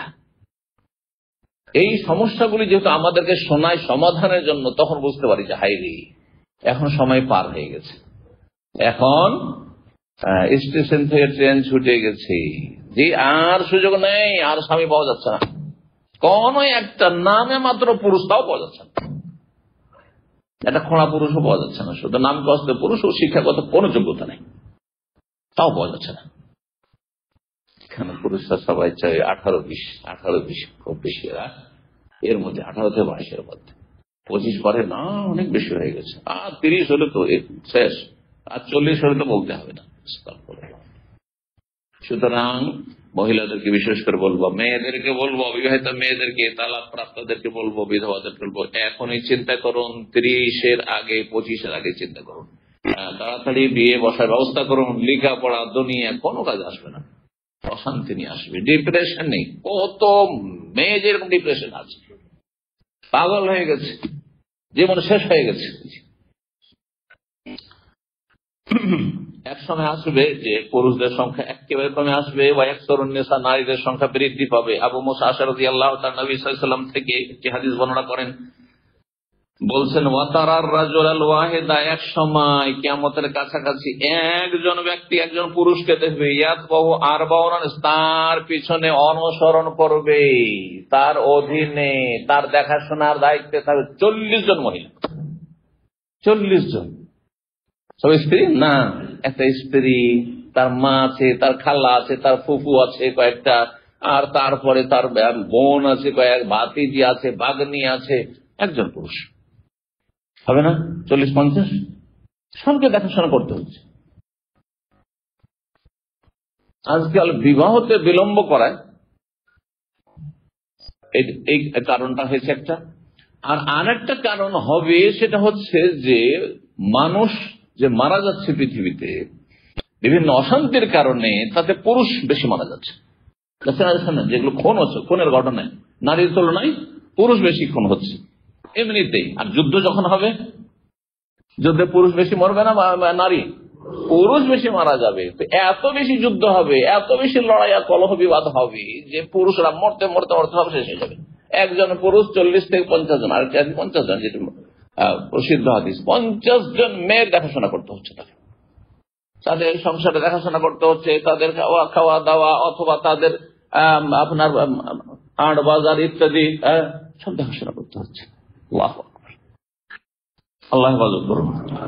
5231 নম্বর হাদিস বর্ণনা করছেন আনাস রাদিয়াল্লাহু তাআলা আনহু, তিনি বলেন, লা উহাদ্দিসান্নাকুম হাদিসান, তোমাদের কি অবশ্যই একটি হাদিস বর্ণনা করব, সামি'তু মির রাসূলিল্লাহ সাল্লাল্লাহু আলাইহি ওয়াসাল্লাম, তোমাদের সেই হাদিসটি শুনেছি রাসূলুল্লাহ সাল্লাল্লাহু আলাইহি ওয়াসাল্লাম থেকে, লা ইউহাদ্দিসুকুম বি আহাদুন গায়র, আমার ছাড়া সেই হাদিসটি আর কেউ জানে না, কেউ শুনেনি, আমি একাই ছিলাম তখন। সামি'তু রাসূলুল্লাহ, তার ধারণায় হতে পারে আর কেউ জানে। অনেক সময় আমি আপনি কোন একটা ধারণা বলি, আমি এটা জানি, আমি একাই শুনেছি, কিন্তু হতে পারে যে অন্য সময় আর কেউ শুনে নিয়েছে, হতে পারে না। তো রাসূলুল্লাহ সাল্লাল্লাহু আলাইহি ওয়াসাল্লাম বলেন, ইন্না মিন আশরাতি সাআতি, কিয়ামতের যেসব নিদর্শন রয়েছে, লক্ষণ রয়েছে, সেগুলি দুই ভাগে বিভক্ত, ছোট লক্ষণ আর বড় লক্ষণ। কোন কোন ওলামা 3 ভাগে ভাগ করেছে, ছোট লক্ষণ আর মধ্যম মাঝারি লক্ষণ আর বড় লক্ষণ। বড় কিয়ামতের যেসব নিদর্শন লক্ষণ রয়েছে, আলামত রয়েছে, সেগুলি 10টির মতো, আর মাঝারি অনেক রয়েছে, ওর চাইতে অনেক বেশি ছোট ছোট লক্ষণ প্রায় চলে এসছে, ছোট লক্ষণগুলি প্রায় চলে এসছে, আর কিছু অনেকগুলি বাকি আছে। তো বলছেন যে কিয়ামতের নিদর্শনাবলী বা লক্ষণের অন্তর্ভুক্ত হচ্ছে আইয়ুর ফাল ইলম, দিনের জ্ঞান উঠে যাবে। দুনিয়ার শিক্ষা শিক্ষিত অনেক, কিন্তু দিনের জ্ঞান নেই, ভালো আলেম নেই। ভালো আলেম একজন চলে যাওয়ার পরে সেই শূন্য তার পূরণ হয় না, থেকেই যাচ্ছে। ওয়ায়াকসুরুল জাহালু, যখন ইলম উঠে যাবে, দিনের জ্ঞান উঠে যাবে। আজকাল যে লাইব্রেরি উঠে গেছে, কিতাব ছুঁয়ে দেখেন, আলেমেরও সময় নেই, সব শেখ গুগল থেকে, যদি কিছু নেও, কোন শেখ থেকে নিচ্ছে? শেখ গুগল থেকে। এখন তো আবার শুরু হয়েছে কি গুগল না কি ওই এআই আপনার শুরু হয়েছে। আল্লাহু আকবার, আল্লাহ হেফাজত করুন। এমন হবে যে কিতাব খুলতে জানবে না, শুরু হয়ে গেছে, এখন কিতাব খুলেও দেখে নাকি। আমরা আলেমরা চিন্তা আছে আমাদের লাইব্রেরি দেব কোথায়, কে পড়বে, এই নিয়ে চিন্তা। জি, বড় বড় আইম্মায়ে কেরাম, ওলামায়ে কেরাম, শেখ আলবানী রাহিমাহুল্লাহ মদিনা ইউনিভার্সিটিতে অফ করে চলে গেছে। মসজিদ হারামের সবচেয়ে বড় সিনিয়র ইমাম শেখ সালেহ বিন হুমায়দ হাফিজাহুল্লাহ তাআলা, তিনি তার জীবদ্দশায় তিনি মদিনা ইউনিভার্সিটি দিয়ে চলে গেছেন। জি, এইরকম বড় বড় আরো বেশ কিছু ওলামাদেরকে জানি, তারা বিভিন্ন বড় বড় মাদ্রাসা অথবা ইসলামী প্রতিষ্ঠান দিয়ে চলে গেছেন। প্রতিদিন আমাদের ইসলামিক সেন্টারে কিতাব আসছে, কত কিতাব যে আসছে, একসময় সেগুলো খরিদ করার পয়সা এখন ফ্রিতে নিয়ে যে রাখবো কোথায়, যেগুলি দেশে আছে, যেগুলো এখানে আছে, সেগুলি তো হক আদায় করতে পারছে না। আমি নিজেই যদি হক আদায় না করতে পারি, সেই কিতাবগুলি পড়ার সুযোগ না পাই, সময় না পাই, তাহলে আমার ভবিষ্যৎ যে প্রজন্ম রয়েছে, তারা কোথায় কিতাবগুলি ছুঁয়ে দেখবে? এই ইন্টারনেটের ফিতনার যুগে। আল্লাহ হেফাজত করুন, এলেম উঠে যাবে ধীরে ধীরে। আল্লাহ না করে এই শেখ গুগল যদি শেষ হয়ে যায়, ইন্টারনেট ফ্যাসিলিটি শেষ হয়ে যায়, আর কিতাব জীবনে ছুঁয়ে দেখেনি, আর লাইব্রেরিতে ঢুকতেই সাহস পাবে না, যার ফলে একুলো হারাবে ওইকুলো হারাবে। আর এটা কোনো বিচিত্র নয়, দূরের কথা না, হতে পারে না, পারে না, একেবারে মূর্খ জাহেল থেকে যাবে। হতে পারে যে আবার সে গাধার পিঠে আসবে, যেমন একটি হাদিসের আলোকে বলা হয়।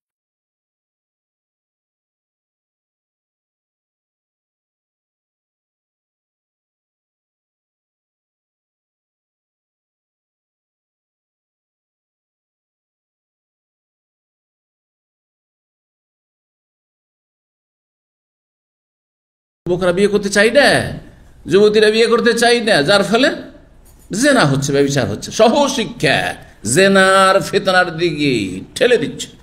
আল্লাহ হেফাজত করুক। ওয়ায়াকসুরু শুরবুল খামরি, মদ পান বৃদ্ধি পাবে। আজকাল কাফেরা তো মদ পান করছেই। হ্যাঁ, মুসলিম দুটো পয়সা হইলে তার বড় কাজ হচ্ছে মদ খাওয়া, মদ খাওয়া। জি, সুযোগ পেলেই মদ। খুব উচ্চশিক্ষিত, পিএইচডি করা, ভালো একটা ইউনিভার্সিটি, আন্তর্জাতিক বিখ্যাত ইউনিভার্সিটির প্রফেসর আমাকে বলছেন, বাংলা ভাষী, তিনি বলছেন, খুব শিক্ষিত ফ্যামিলির লোক, তিনি বলছেন আজকে থেকে 15 বছর আগে, জি কাছাকাছি আছেন, তিনি বলছেন যে আমি বড় বড় মন্ত্রী মিনিস্টার আমার আত্মীয় স্বজন আছে, আর বড় বড় পয়সাওয়ালা ধনকুবরা আছে, তাদের সাথে একবার বসতে আমাকে নিয়ে গেছে। এ তো দাড়ি তার এই ছোট ছোট 1 ইঞ্চি 1.5 ইঞ্চি আছে, এইটুকু আছে, আর বাকি তার তো কারো কিছুই নেই।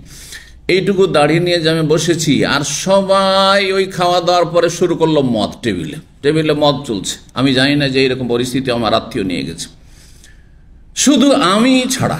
আমি যখন মদ ছুঁয়ে দেখলাম না, তখন আমার সেই নিকট আত্মীয় বলছে যে তোমাকে নিয়ে বড় ঝামেলা, সব জায়গায় নেওয়া যাবে না তোমাকে। নাউজুবিল্লাহ। এরা কেউ কাফের না জন্মসূত্রে, সবগুলি জন্মসূত্রে নাম কাস্তে মুসলিম। এ হচ্ছে মুসলিম জাতির বর্তমান অবস্থা। আল্লাহ হেফাজত করুন। জি, ওয়ায়াকসুরু শুরবুল খামর, মদ পান ব্যাপক আকার ধারণ করবে। ওয়ায়াকিল্লুর রিজাল, এবং পুরুষদের সংখ্যা কমে আসবে। ওয়ায়াকসুরুন নিসা, নারীদের সংখ্যা বৃদ্ধি পাবে। হাত্তা ইয়াকুনা লি50 ইমরাতান আল-কাইয়িমুল ওয়াহিদ, 50 জন নারীর একজন রক্ষক বা অভিভাবক হয়ে যাবে। একজনকে দেখাশোনা করতে হবে। বিয়ে শাদী দিলে ওই একজন 50 জনের বিয়ে দেওয়ার দায়িত্ব অভিভাবক বলি। আরে নারীরা যদি আজকাল যেমন নিজেরাই সবকিছু করে নিচ্ছে, নিজেরাই শপিং, নিজেরাই দুনিয়াদারি করছে, সব করে নিতে পারছে, তাই না, রোজগারও করছে, আমরাও পুরুষদের মতো চাকরি করব, কিন্তু বিয়ে শাদীর ক্ষেত্রে শরীয়তের মাসলায় তো আসতে হবে। লা নিকাহা ইল্লা বিওয়ালি, তাই না, ওলি ছাড়া বিয়ে হয় না। তখন ওই একজন পাবে, 50 জন মহিলার অভিভাবক ওই একজন বিয়ে করবে মহিলা, তো কাকে, ওই যে একজন আমাদের বংশে একজন পুরুষ আছে, খুঁজে নিয়ে আয়োগ ধরে নিয়ে, হ্যাঁ আমার বিয়েটা দিয়ে দিই, হে অবস্থা হবে। আর তারপর যদি বেদাতি ফতোয়া হয় যে সাবালিকা হইলেও অসুবিধা নেই, কোর্ট ম্যারেজ করে উঠে নিজেই চলে যেতে পারে, তাহলে তো এই ওলিরও ধারে না। হ্যাঁ, বাতিল বিবাহ। 112 নম্বর অধ্যায়, বাবুন, এই অধ্যায় লা ইয়াখলুয়ান্না রাজুলুন বিইমরাতিন ইল্লা যু মাহরামিন, কোন পুরুষ ব্যক্তি বেগানা গায়ের মাহরাম মহিলার সাথে যেন নির্জনতায় না যায়। একা একা একজন মহিলা একজন পুরুষ বেগানা, দেবরের সাথে ভাবি এক রুমে বসে আছে, হ্যাঁ, ভগ্নিপতির সাথে শালি, হ্যাঁ বসে আছে, চাচির সাথে, চাচির মাহরাম নাকি ভাতিজা, মামি মাহরাম, মামির মাহরাম ভাগনা, দেবরটা তো অন্তত বুঝেন কমপক্ষে, যদিও এইসব পাপে লিপ্ত আমাদের সমাজের লোকেরা, কিন্তু এটা বুঝে না। কিন্তু আমাদের দেশের অধিকাংশ লোক, নামাজি লোকেরা বুঝেন না যে মামির জন্য ভাগনা মাহরাম নয়, চাচির জন্য ভাতিজা, স্বামীর আপন ভাইয়ের ছেলে মাহরাম না। আমাদের সমাজে বড় তাজ্জুদ গুজার, কিন্তু এইদিকে ভাতিজা, এটা আরে তোমার স্বামীর ভাতিজা, তোমার কে ভাই না, তোমার স্বামীর ভাই না, তোমার কে, তোমার তো কেউ না, গায়ের মাহরাম। তোমার বোনের ছেলে যদি হয়তো তাহলে ঠিক আছে, বোঝা গেছে না, বা তোমার ভাইয়ের ছেলে, এইটা হচ্ছে তোমার ভাতিজা। একজন মহিলার ভাইয়ের ছেলে অথবা বোনের ছেলে, এরা হচ্ছে মাহরাম। কিন্তু স্বামীর বোনের ছেলে, স্বামীর ভাইয়ের ছেলে কিসের ভাবি, গায়ের মাহরাম। স্বামী তালাক দিলে বিয়ে করতে পারে, মামির ফিতনা আমাদের অঞ্চল হয়েছে। মামি বলে তার সাথে যাই দেখা করতে, আর গ্রামের মানুষ তো মামির সাথে দেখা করছে, আর মামি তালাক প্রাপ্ত অথবা বিধবা ছিল, মামির সাথে অঘটন ঘটিয়ে ফেলছে। কারণ সেখানে যেহেতু মাহারাম নয়, তো শয়তান আরো বেশি সুযোগ নিতে পারে। মাহারাম বলি না, হারাম, তাই না? তাই না? তো শয়তানকে সুযোগ দেবেন না, আর এই হারাম কাজে লিপ্ত হবেন না। সমাজের সংস্কারের প্রয়োজন রয়েছে, সমাজের কুসংস্কারে ভরা। কোন মহিলা যেন, কোন পুরুষ যেন মহিলার সাথে নির্জনে অবস্থান না করে, ইল্লাজু মাহরাম। যদি যে একজন পুরুষ কোন মহিলার সাথে হয়, তাহলে তার মাহরাম থাকতে, ওই মহিলার মাহরাম, তার স্বামী স্ত্রী আছে অথবা মেয়ের বাবা আছে, আর আপনি সেই রুমে ঢুকে পর্দা করে বসে আছে, পর্দা করে বোরখা পরেও যদি কোনো মহিলা বসে থাকে আর আপনি একা ঢুকছেন তার রুমে বা তার হোটেলে, জায়েজ নাই, হারাম। বোঝা গেছে না?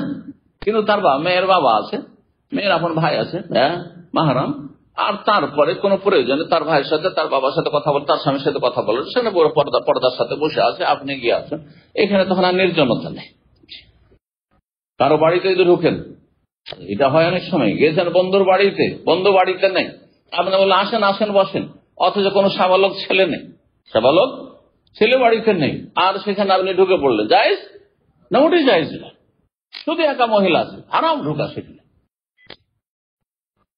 নির্জনতা। তাহলে কি করতে হবে? হয় কোনো মাহরাম থাকবে সেখানে সাবালক, আর যদি মাহরাম না থাকে সেখানে ফিরে আসতে হবে। তারপরে দখুল আলাল মুগিবা, আর প্রবেশ করা এমন নারীর ঘরে যেই নারীর স্বামী অনুপস্থিত রয়েছে। কোন মহিলার স্বামী বাড়িতে নেই আর তার বাড়িতে প্রবেশ করলেন, গেলেন, হ্যাঁ অপেক্ষা করছেন আপনি, আসছে ওর স্বামী আসছে, আচ্ছা বসি, ভাই বসেন, আজকাল আমাদের সব ভাই, মহিলাদের সব ভাই, ভাই আসেন, ভাই রাগ করেছেন নাকি? নাউযুবিল্লাহ, শয়তান সুযোগ দিচ্ছে। কিসের রাগ? রাগ করুক আর না করি, সব কথা কেন বলবেন? হ্যাঁ, এসব ফিতনার কথা না। জি, মোটেই না, মোটেই বসতে বলবেন না, বাসায় নেই, ব্যাস দরজা খুলবেন না।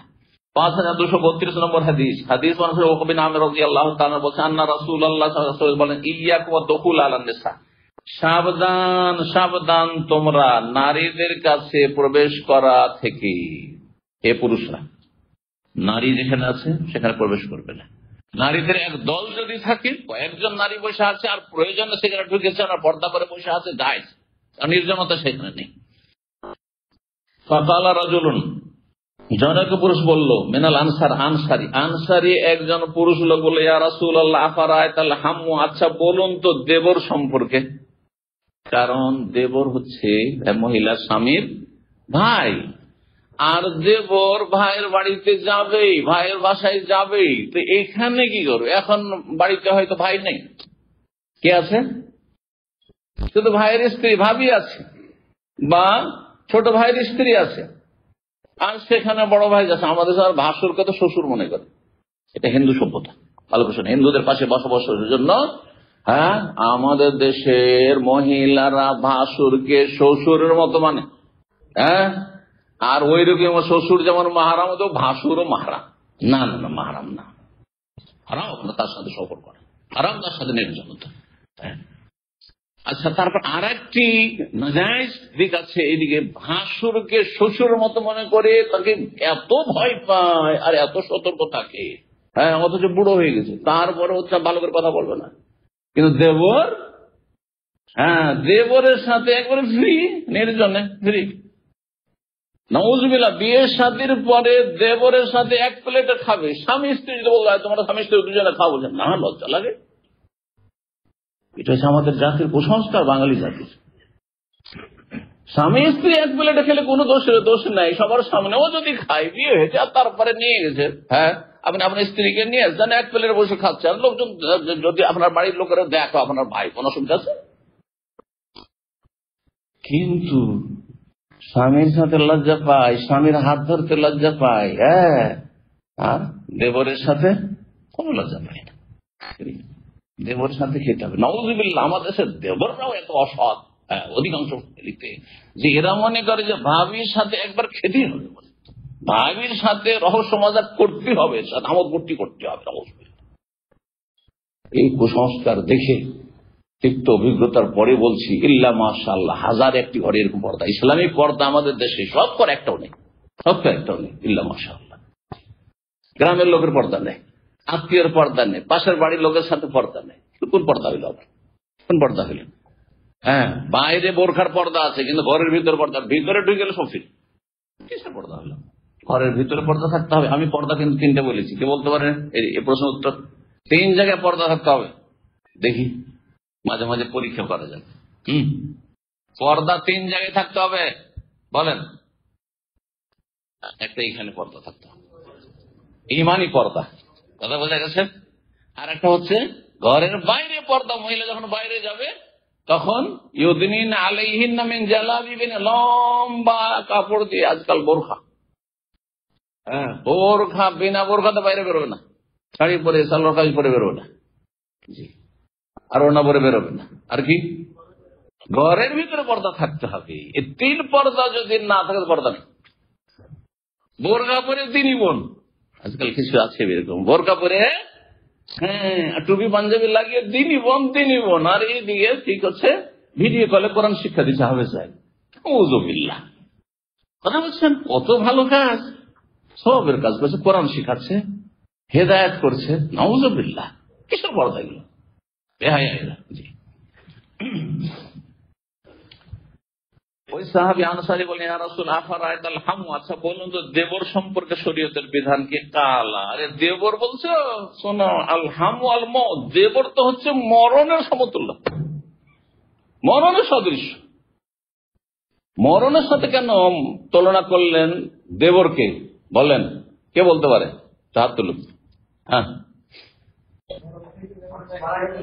একজন না, মরণে মাইয়াদের সাথে মরণের সাথে তুলনা করা হয়েছে।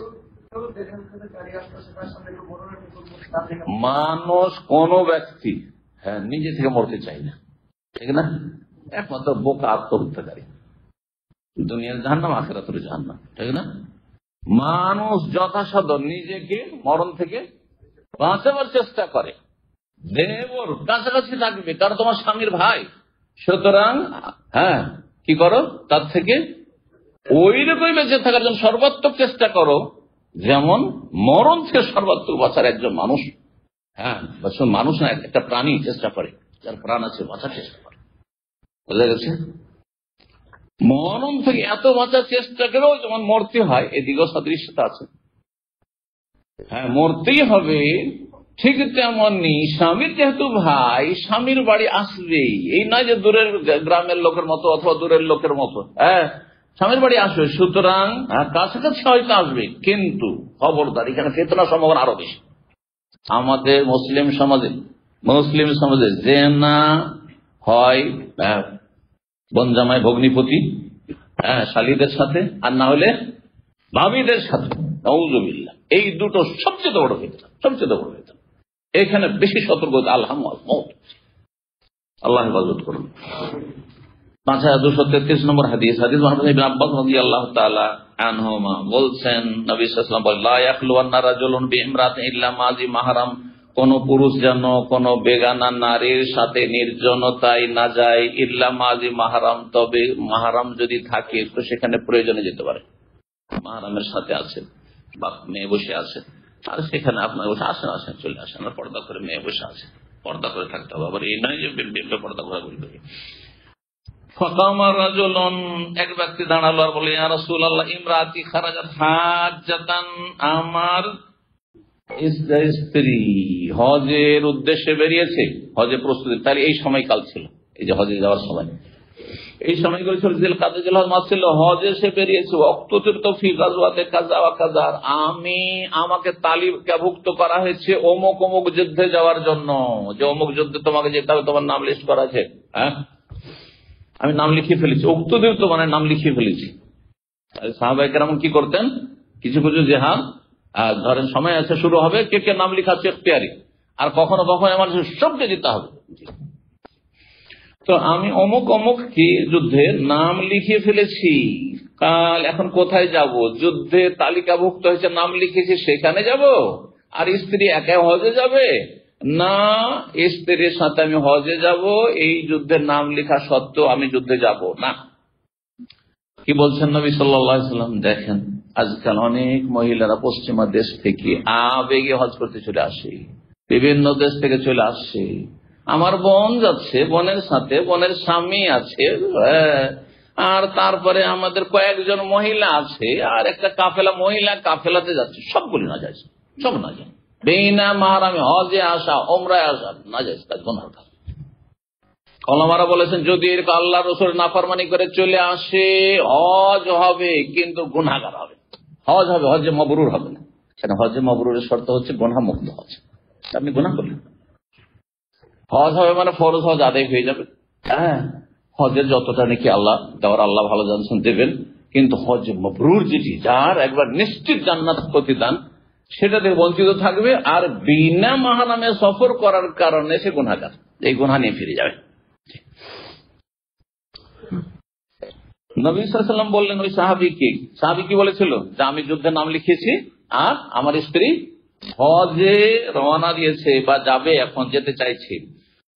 ইরজে যাও, ফিরে যাও, যুদ্ধে যেতে হবে না। ফাহুজ্জা মা ইমরা, তোমার স্ত্রীর সাথে হজ করবে। কত গুরুত্বপূর্ণ বিষয়টি, হালকা বিষয় নয়।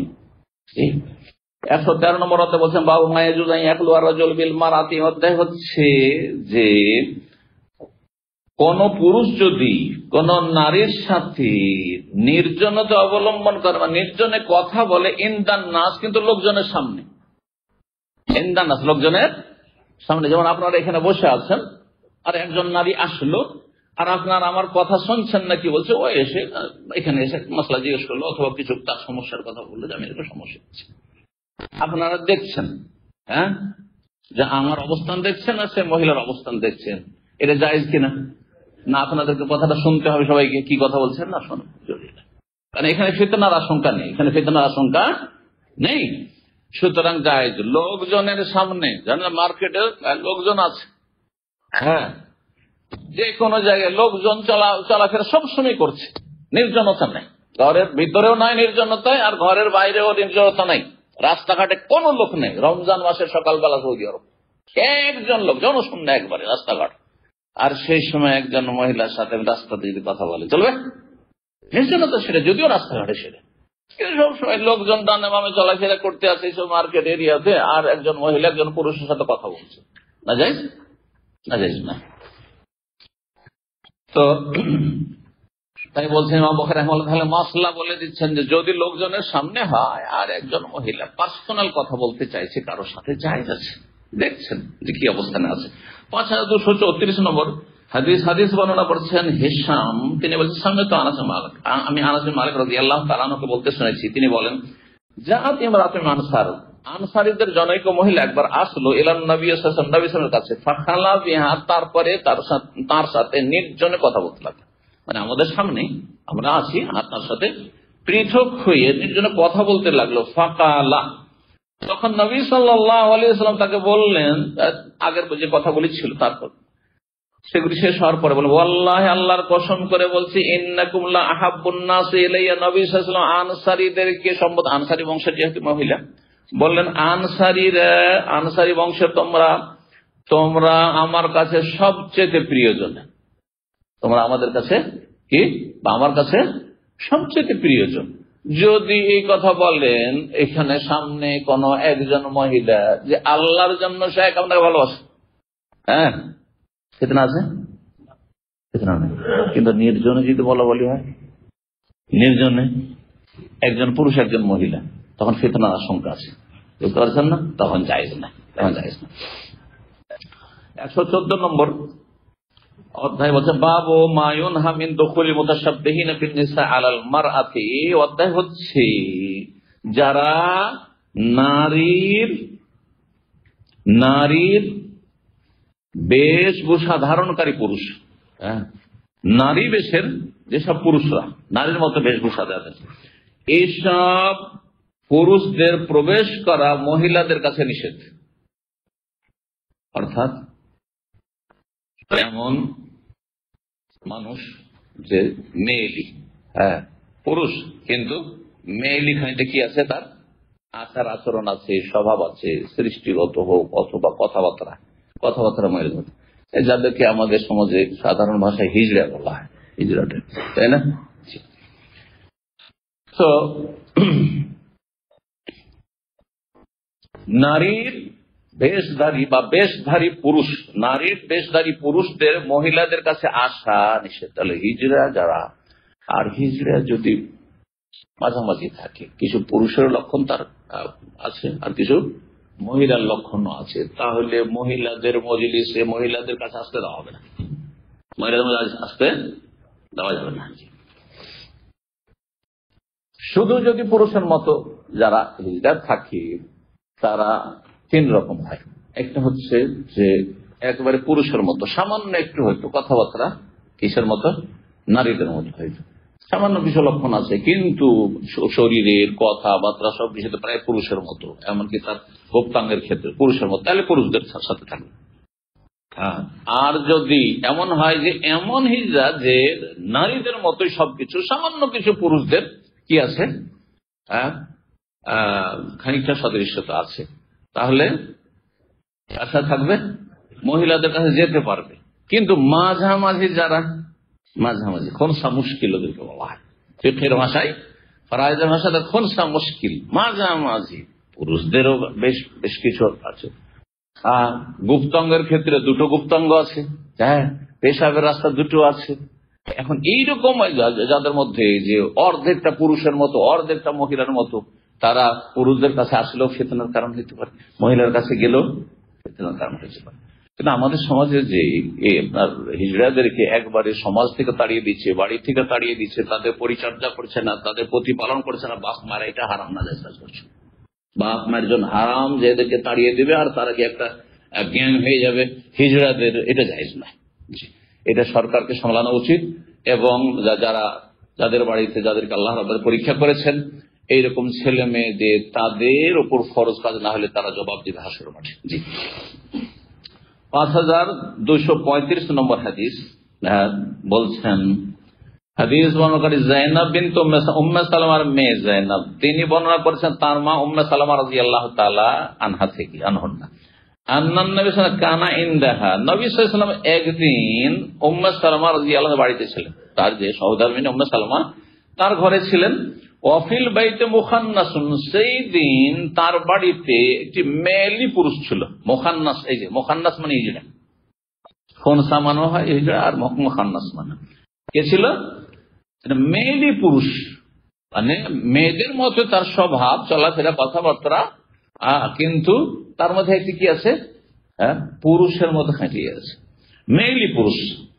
ফাকাল আল মুখান্নাস, সেই মুখান্নাস, সেই হিজড়া মেয়েলি পুরুষ বলল, লে আখি উম্মে সালামার ভাইকে, ওখানে উম্মে সালামার ভাইও ছিল, উম্মে সালামার ভাইয়ের নাম ছিল আব্দুল্লাহ বিন আবি উমাইয়া, আব্দুল্লাহ বিন আবি উমাইয়া কুরাইশ বংশের। এই আব্দুল্লাহ বিন উমাইয়া উম্মে সালামা রাদিয়াল্লাহু তাআলা আনহার ভাইকে বলছে সে যে, ইন ফাতাহাল্লাহু লাকুম তায়েফা গাদান, আগামী দিনে যদি আল্লাহ তোমাদেরকে তায়েফের বিজয় দান করেন। তায়েফের বিজয় কিন্তু খুব বিলম্ব হয়েছে, আরব দেশের মধ্যে সবগুলি অঞ্চল বিজয় হয়েছে, কিন্তু তায়েফ খুব লেট। মক্কা বিজয়ের পরেও নবী সাল্লাল্লাহু আলাইহি ওয়াসাল্লাম যুদ্ধ করেছেন, তারপরে তায়েফের যুদ্ধ করেছেন। তায়েফের যুদ্ধ, তায়েফের লোকের এত দুর্দান্ত ছিল সেই যুগে যে এদের না হেদায়েত হচ্ছে, না এরা তাদের দুর্গ থেকে নেমে আসছে, না সারেন্ডার করছে, এদেরকে পরাজিত করা সম্ভব হচ্ছে। বড়ই তার জন্য কষ্ট করতে হয়েছে। আলহামদুলিল্লাহ, আল্লাহ সেখানে বিজয় দিয়েছেন, কিন্তু বিলম্ব দিয়েছেন। তায়েফের লোক বড়ই কট্টর ছিল সেই যুগে, নবী সাল্লাল্লাহু আলাইহি সাল্লামের সাথে তারা চরম শত্রুতা করেছে। তো বলছেন তখন পর্যন্ত, তাহলে এই কথাটি যখন বলে তখন তাহলে তায়েফ বিজয় হয়নি। বলছে ইন ফাতাহাল্লাহু লাকুম তায়েফা গাদান, আগামী দিনে যদি আল্লাহ তায়েফের বিজয় দান করে দেন তোমাদেরকে, আদুল্লুকা আলা বিনতে ইবনাতে গাইলান, গাইলানের এক মেয়ে আছে, তার সন্ধান তোমাকে তো, মানে তাকে বিয়ে করিও, তাকে বিয়ে করিও, তার খোঁজ দিব তোমাকে। কে বলছেন, কে বলছে সে? এই হিজড়া, মেয়েলি পুরুষ, আবার উম্মে সালামার বাড়িতে ঢুকেছে, কারণ মেয়েলি ভাব আছে তো ঢুকেছে। হ্যাঁ, মেয়ে সেজে কিন্তু মেয়েলি পুরুষ আসলে, আর তার মধ্যে তাহলে কামভাব আছে, হ্যাঁ হ্যাঁ, যৌন চাহিদা আছে, না হলে এই ধরনের কথা কেমন করে বলছে? কি বলছে? শুধু তাই না, বলছে তোমাকে গাইলানের এক মেয়ের সন্ধান দেবো, খোঁজ দেবো তোমাকে, সে কেমন জানো, তাকে বিয়ে করলে খুব তৃপ্তি পাবে। নাউজুবিল্লাহ, এই হিজড়া বলছে, হ্যাঁ মেয়েলি পুরুষ। ফাইন্নাহা তুকবেলু বিআরবাইন ওয়া তুদবিরু বিসামানিন, কারণ তোমাকে এই জন্য বিয়ে করতে বলছি সে গাইলানের মেয়েকে, যে সে সামনের দিক দিয়ে এলে পেটে 4 ভাঁজ পড়ে। তুকবেলু মানে সামনে যখন এগিয়ে আসে, হেঁটে আসে, সামনের দিক থেকে যখন তাকে দেখবে তখন তার পেটে এত মেদ জমে আছে, চর্বি জমে আছে, মানে মোটা সোটা হয়ে আছে। মেয়েরা বা মহিলারা যখন একটু মোটা হয়ে থাকে, মেদ জমে যায় শরীরে, পেটে, তখন কি হয়? হ্যাঁ, ভাঁজ পড়ে থাকে, ভাঁজ পড়ে থাকে। তো বলছে সামনের দিক থেকে যখন আসবে তখন তাতে কি দেখবে? হ্যাঁ, 4টি ভাঁজ দেখবে। অতুদ বেরোবে সামানেন, আর যখন পেছন দিক থেকে তাকাবে, মানে সে তোমার দিক থেকে ঘুরে চলে যাচ্ছে আর পেছন দিক থেকে দেখবে সে মেয়েটিকে, গায়লানের মেয়েটিকে, তো তার মেয়ের শরীরে জমার কারণে 8টি ভাঁজ পড়ে আছে। হ্যাঁ, 8টি ভাঁজ তুমি দেখতে পাবে। তুক বেরোবে আর পা অতুদ বেরোবে সামান, দবর থেকে, পেছন দিক থেকে 8টি, পেছন দিকে ভাঁজ বেশি থাকে। মোটা লোকদের দেখবেন পেছন দিক থেকে ভাঁজ বেশি পড়ে আছে চামড়ায়, মেদ জমার কারণে, চর্বির কারণে, আর সামনের দিক থেকে কম থাকতো। সামনের দিকে 4টা ভাঁজ পড়ে আছে আর পেছন দিকে সেই মেয়েটির 8টি ভাঁজ পড়ে আছে। এই ধরনের কথা যে বলতে পারছে, তার মধ্যে যৌন সুরসুরি আছে না নেই? আর সে আবার ঢুকে আছে কোথায়? হ্যাঁ, নবী সাল্লাল্লাহু আলাইহি ওয়াসাল্লাম উম্মে সালামার বাড়িতে ঢুকেছে, হ্যাঁ মেয়ে এসেছে, কারণ হিজড়া মেয়েলি। তখন নবী এই কথা শুনে নবী বললেন, লা ইয়াদখুলান্না হাযা আলাইকুম, এরা যেন কখনো তোমাদের বাড়িতে প্রবেশ না করে। হ্যাঁ, কারণ এদের মধ্যে যৌন সুরসুরি আছে, সুতরাং সাবধান, এরা মহিলাদের কাছে প্রবেশ করবে না। 115 নম্বর অধ্যায় বলছেন, বাবু নাযরিল মারআতি আলাল হাবশি ওয়া নাহবিহি ফি মিন গায়রি রিবাতিন। এই অধ্যায় হচ্ছে মহিলা যদি পুরুষদের খেলাধুলা দেখে জায়েজ কিনা, পুরুষদের খেলাধুলা দেখে তো জায়েজ কিনা। হ্যাঁ, জায়েজ না নাজায়েজ বলেন তো দেখি? জায়েজ। পুরুষদের দিকে তাকানো মহিলাদের 2 রকম, একটা হচ্ছে তাদের যে কাজটা করছে সেই কাজের দিকে তাকানো, হ্যাঁ, অথবা যে কথাটি বলছে সেই কথার দিকে তাকানো, আর আরেকটা হচ্ছে তাদের দিকে তাকানো, তাদের শরীরের দিকে তাকানো, তাদের দিকে তাকানো, দুটোই জায়েজ। মহিলাদের ক্ষেত্রে কোন পুরুষ, ধরেন পুরুষ একটা পাকশাক করে দেখাচ্ছে, পুরুষ একটা কোন টেকনিক্যাল কোন কাজ করে দেখাচ্ছে, মহিলা দেখতে পারবে না। পুরুষ বক্তব্য করছে, আমরা বক্তব্য করছি, দেখছে, ধরেন কোন মহিলা দেখছে, ধরেন হ্যাঁ সামনে এসে দেখছে অথবা ভিডিওতে দেখছে, জায়েজ কিনা? উদ্দেশ্য কি এখানে? আমাকে দেখান, আমার বক্তব্য শোনা, সুতরাং জায়েজ। আর দিনের কাজ হলে সওয়াবের কাজ, শুধু জায়েজ না সওয়াবের কাজ। এক শ্রেণীর চরমপন্থী আছে মুসলিম সমাজে, কিছু মোল্লা আছে, বলছে অডিও ছাড়া ভিডিও শোনা হারাম, মহিলাদের জন্য অডিও ছাড়া ভিডিওতে বক্তব্য শোনা হারাম, এই ফতোয়া দিয়ে ফেলেছে। তাদের সংশোধনে যে বলছি যে এখানে উদ্দেশ্য কি? হ্যাঁ, বক্তব্য শোনা। সুতরাং উদ্দেশ্য যেটা আসল সেটা হচ্ছে দিন শিখা এবং বক্তব্য শোনা, সুতরাং জায়েজ। কিন্তু কোন স্মার্ট বক্তা যদি থাকে আর একটু অ্যাক্টিং করছে বক্তা, একবারে ভাইরাল বক্তা, আর তার শারীরিক গঠন দেখে আর তার আপনার তানসান দেখে যদি পাগল হয়ে যায়, শুধু তার দিকেই তাকিয়ে থাকে, তাহলে তখন কি? তখন হারাম, বুঝছেন না? তো যদি কারো খেলা দেখে, খেলা দেখা যেখানে জায়েজ করেছেন নবী সাল্লাল্লাহু আলাইহি ওয়াসাল্লাম, বক্তব্য শোনা জায়েজ নয়, কোন সওয়াবের কাজ, কিন্তু উদ্দেশ্য। আচ্ছা, এটা মহিলাদের মাসলা হলো। তাহলে মহিলাদের 2টো অবস্থা, যে আপনি কোন ব্যক্তিকে দেখছেন না ব্যক্তির কোন কাজ দেখছেন। যদি ব্যক্তির কোন কাজ দেখেন, কথা শোনেন, তাহলে জায়েজ। আর যদি ব্যক্তিকে তাকান, কোন মহিলা যদি তাকায় যে এই ছেলেটা খুব স্মার্ট, দেখতে ভালো লাগছে ওকে, সেজন্য তাকাচ্ছে, দেখি আমি, তো না জায়েজ। বুঝা গেছে? পুরুষের ক্ষেত্রে মাসলা, হ্যাঁ, যদি কোন পুরুষ মনে করে আপনাদের মধ্যে যে এই মেয়েটাকে দেখে একেবারে আমার বোনের মতো লাগছে, হ্যাঁ আমার খালার মতো লাগছে, চলবে? দেখা যাবে ভালো নেই, আমি মা মনে করে দিচ্ছি, জায়েজ না? জায়েজ। তাহলে আপনি যে কোনো ভাবে দেখেন না, কোন মেয়েকে দেখা সর্ব অবস্থায় হারাম পুরুষের জন্য। কারণ সেখানে বেশি ফিতনা আছে। কিন্তু পুরুষদের ক্ষেত্রে, পুরুষ দেখার ক্ষেত্রে, মহিলারা যে পুরুষকে দেখবে সেই ক্ষেত্রে পার্থক্য আছে। পার্থক্য কেন? এই জন্য যে মহিলাদেরকে বলা হয়েছে তোমার চেহারা ঢেকে চলাফেরা করো, পর্দা করতে বলা হয়েছে। যদি পুরুষদেরকে দেখা মহিলাদের জন্য হারাম হইতো, তাহলে আমাদেরকে আল্লাহ বলতেছে তোমরা ঢাকো, না হলে মহিলারা দেখে নিবে। এর বুঝতে পারছেন না? রাস্তাঘাটে দেখেন আমাদেরকে যেহেতু চেহারা ঢাকতে বলা হয়নি, সুতরাং বোঝা গেল যে আমাদের দিকে পুরুষরা, মহিলারা রাস্তাঘাটে তাকালে অসুবিধা নেই, জায়েজ আছে, কিন্তু অসৎ নিয়ত না, সম্ভব নিয়ে না। হ্যাঁ, তার জন্য তার প্রেমে আকর্ষণ হচ্ছে এমন ফিতনা যেন না থাকে সেখানে। জি, ফিতনায় পড়তে পারেন, জি, এরকম আশঙ্কা যেন না থাকে। পার্থক্যটা বুঝে রাখবেন। জি, বলছেন যে বাবু নাজিল মারাতে, মহিলার তাকানো হাবশিদের দিকে। হাবশিরা খেলাধুলা করছিল ঘটনা, সেই জন্য হাবশি বলা হয়েছে। যে কোনো মানুষের দিকে, সাদা হোক কালো হোক, যদি খেলাধুলা করছে, ক্রিকেট খেলাধুলা করছে আর যদি দেখে, কিন্তু ঘন্টার পর ঘন্টা ক্রিকেট দেখে, সেই জন্য বলবো জানা যায় ঘন্টা পর ঘন্টা ক্রিকেট দেখে যাচ্ছে, পুরুষ হোক আর মহিলা হোক দেখে যাচ্ছে, পুরুষের জন্য হারাম। এরকম আপনার নামাজের সময় পার হয়ে চলে গেল, মাগরিব চলে গেল, মাগরিবে জামাত ছুটে গেল, কিন্তু খেলাটা একটু শেষ করেই নিয়ে হারাম কাজ করছে না। সীমিত আকারে খেলাধুলা জায়েজ, খেলা দেখা জায়েজ। আসর পর যেমন মাদ্রাসাগুলিতে ভলিবল খেলা হয়, ফুটবল খেলা হয়, কিছু খেলা হচ্ছে, হ্যাঁ বুঝছেন না, 1 ঘন্টা আধা ঘন্টা খেলা হচ্ছে, তো ঠিক আছে, খেলাও যায়, খেলাধুলাও যায়, শরীর চর্চা। কিন্তু সেটা সলাতের রক্ত যদি হয়, ঘন্টার পর ঘন্টায় ক্রিকেট খেলাতে এই দোষটা রয়েছে, চলছে সারা দিন ধরে, চলতে আছে, মেতে আছে, হ্যাঁ, তো এগুলো জায়েজ নাই। আল্লাহর জিকির থেকে আর সলাতে যদি বাধা দেয় কোনো খেলা, তাহলে হারাম। আর আল্লাহর জিকিরে আর ফরজ কাজে যদি বাধা না দেয়, তাহলে হালাল। বুঝছেন না?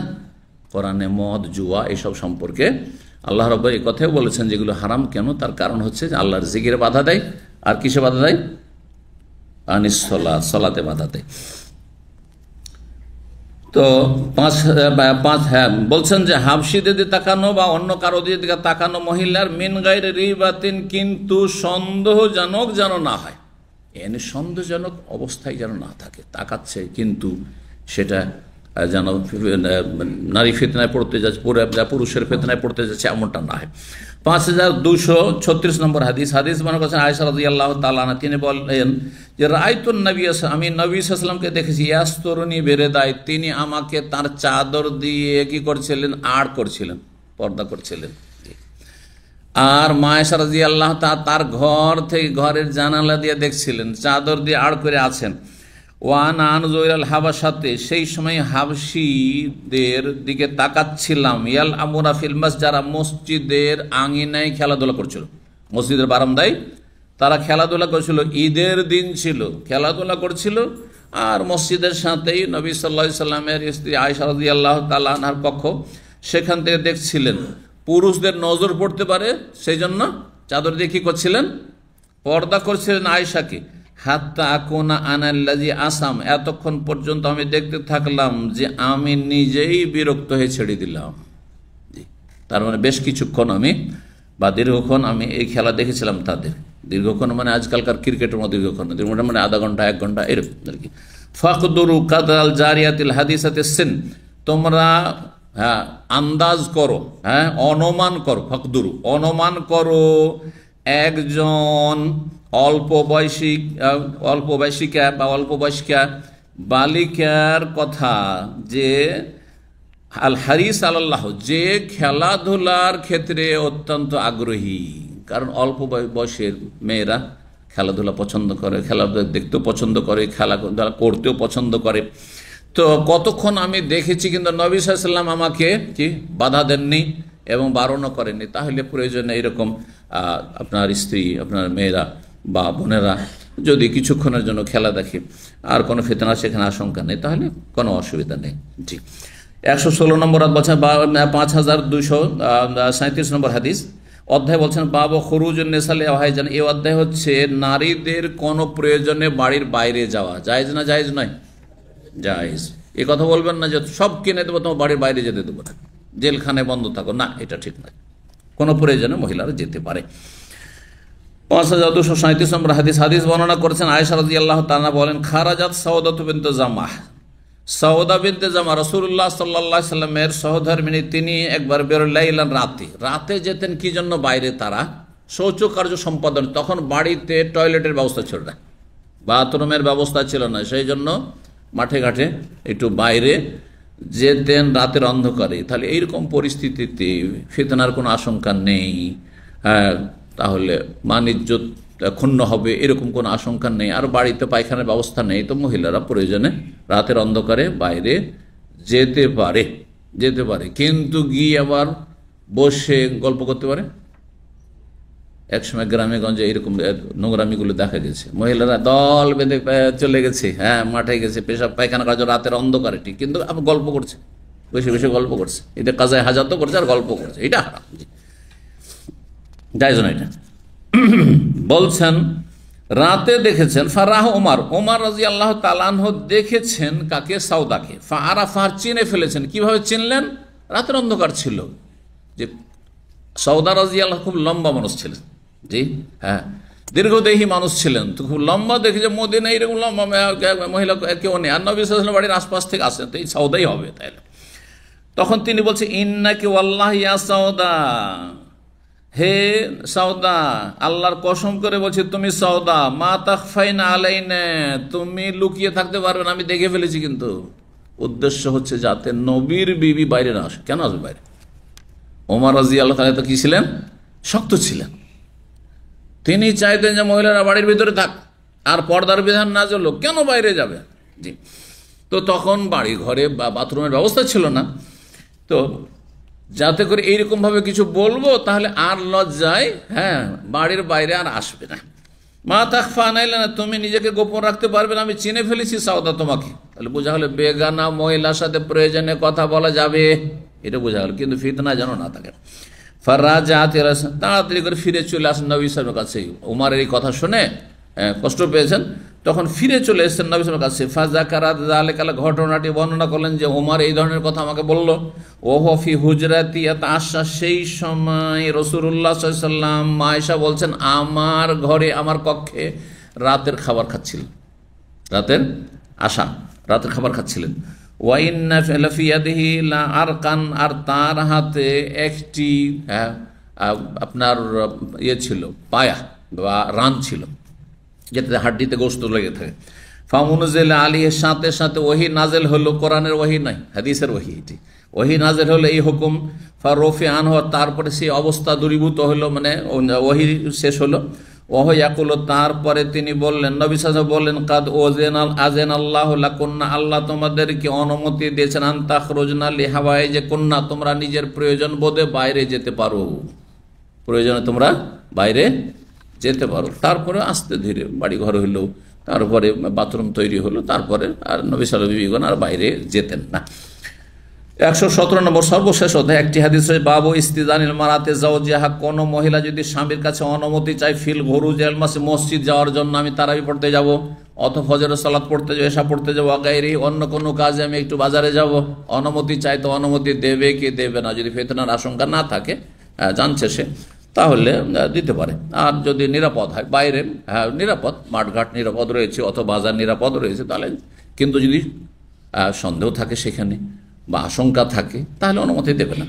5238 নম্বর হাদিস বর্ণনা করছেন সালেম বিন আব্দুল্লাহ, তার পিতা আব্দুল্লাহ বিন ওমর রাদিয়াল্লাহু তাআলা আনহু থেকে, নবী সাল্লাল্লাহু আলাইহি ওয়াসাল্লাম বলেন, ইজাস্তাজারাত ইমরাতু আহাদিকুম ইলাল মসজিদে, তোমাদের কারো স্ত্রী যদি অনুমতি চায় মসজিদে যাওয়ার জন্য, ফালা ইয়ামনাহা, তাহলে খবরদার যেন বাধা না দেয়, বাধা দেবে না। এই কথা যখন আব্দুল্লাহ বিন ওমর রাদিয়াল্লাহু তাআলা আনহু বর্ণনা করেছিলেন, শুনেন ঘটনাটি। তো তার এক ছেলে ছিল বেলাল বিন আব্দুল্লাহ, আব্দুল্লাহ বিন ওমরের ছেলে বেলাল বলেছিল, সে একটু বেশি শক্ত ছিল, শক্ত প্রকৃতির। সে বাবাকে বলছে, ওয়াল্লাহি, আল্লাহর কসম করেছে, আমার বউকে আমি যেতে দেবো না, আমার বউকে আমি মসজিদে যেতে দেবো না নামাজ পড়তে। তখন আব্দুল্লাহ বিন ওমর এত রাগলেন ছেলের ওপর, হ্যাঁ, যে বললেন যে আমি বলছি যে রাসূলুল্লাহ সাল্লাল্লাহু আলাইহি ওয়াসাল্লাম কালা রাসূলুল্লাহ, তুমি বলছে বাধা দেবো, ওয়াল্লাহি মা কাল্লাম তোকে বাধা, তোমার সাথে আর কখনো কথা বলবো না। ছেলের সাথে কথা বন্ধ করে দিয়েছিলেন, কিসের জন্য? রাসূলুল্লাহ একটি সুন্নাহর জন্য। জি, এটা হচ্ছে রাসূলের সাথে ভালোবাসা, এটা হচ্ছে রাসূলুল্লাহ সাল্লাল্লাহু আলাইহি ওয়াসাল্লাম সুন্নাহর সাথে ভালোবাসা, যে নবী জায়েজ করছেন আর তুমি কোন কট্টরপন্থী, তাহলে চরমপন্থা ইসলামে বর্জনীয়। চরমপন্থীদের স্থান নেই, যেমন শিথিলপন্থীদের স্থান নেই। দুটো গর্ত, এই দুই গর্ত থেকে সাবধান। তো আব্দুল্লাহ বিন উমর রাদিয়াল্লাহু রাগ করে এই ছেলের সাথে কথা বলেননি, জি তোমার সাথে কথাই বলবো না, আর তুমি নবীর বিরোধিতা করছো, আমি বলছি কালা রাসূলুল্লাহ, তুমি বিরোধিতা করতে এসছো। আল্লাহ যেন বোঝার তৌফিক দান করেন। তবে বাপের কথা যদি যুক্তিসঙ্গত না হয় আর সেই ক্ষেত্রে প্রতিবাদ করে তাহলে সেটা জায়েজ, কিন্তু যদি কোরআন হাদিসের কথা হয়, ইসলামের কথা হয়, সেটা বলে তাহলে অবশ্যই মেনে নিতে হবে। আল্লাহ রাব্বুল আলামিন যেন আপনাদেরকে উত্তম প্রতিদান দান করেন এবং আপনাদেরকে আল্লাহ রাব্বুল রুজিতে বরকত দান করেন, বালা মুসিবত থেকে আল্লাহ হেফাজতে রাখেন। যেসব ভাই বোনেরা এখানে হাজির হয়েছেন তাদের জন্য বিশেষভাবে দোয়া করি, আল্লাহ আপনাদেরকে দিন দুনিয়ার সার্বিক কল্যাণ, রহমত, বরকত যেন দান করেন। সমস্ত অনিষ্ট থেকে আল্লাহ হেফাজতে রাখেন, জালেমের জুলুম থেকে আল্লাহ হেফাজতে রাখেন। যেসব ভাইরা হজে যাচ্ছে তাদের হজ কবুল করেন এবং যারা হজ করেছে তাদের হজ কবুল করেন রব্বুল আলামিন, উত্তম প্রতিদান দান করেন। আর যারা করতে পারেননি তাদেরকে আল্লাহ রাব্বুল আলামিন হজ করার তৌফিক দান করেন। ওয়া জাযাকুমুল্লাহু খাইরান ওয়া সাল্লাল্লাহু আলা নবিয়িনা মুহাম্মদ ওয়া আলা আলিহি ওয়া সাহবিহি আজমাইন।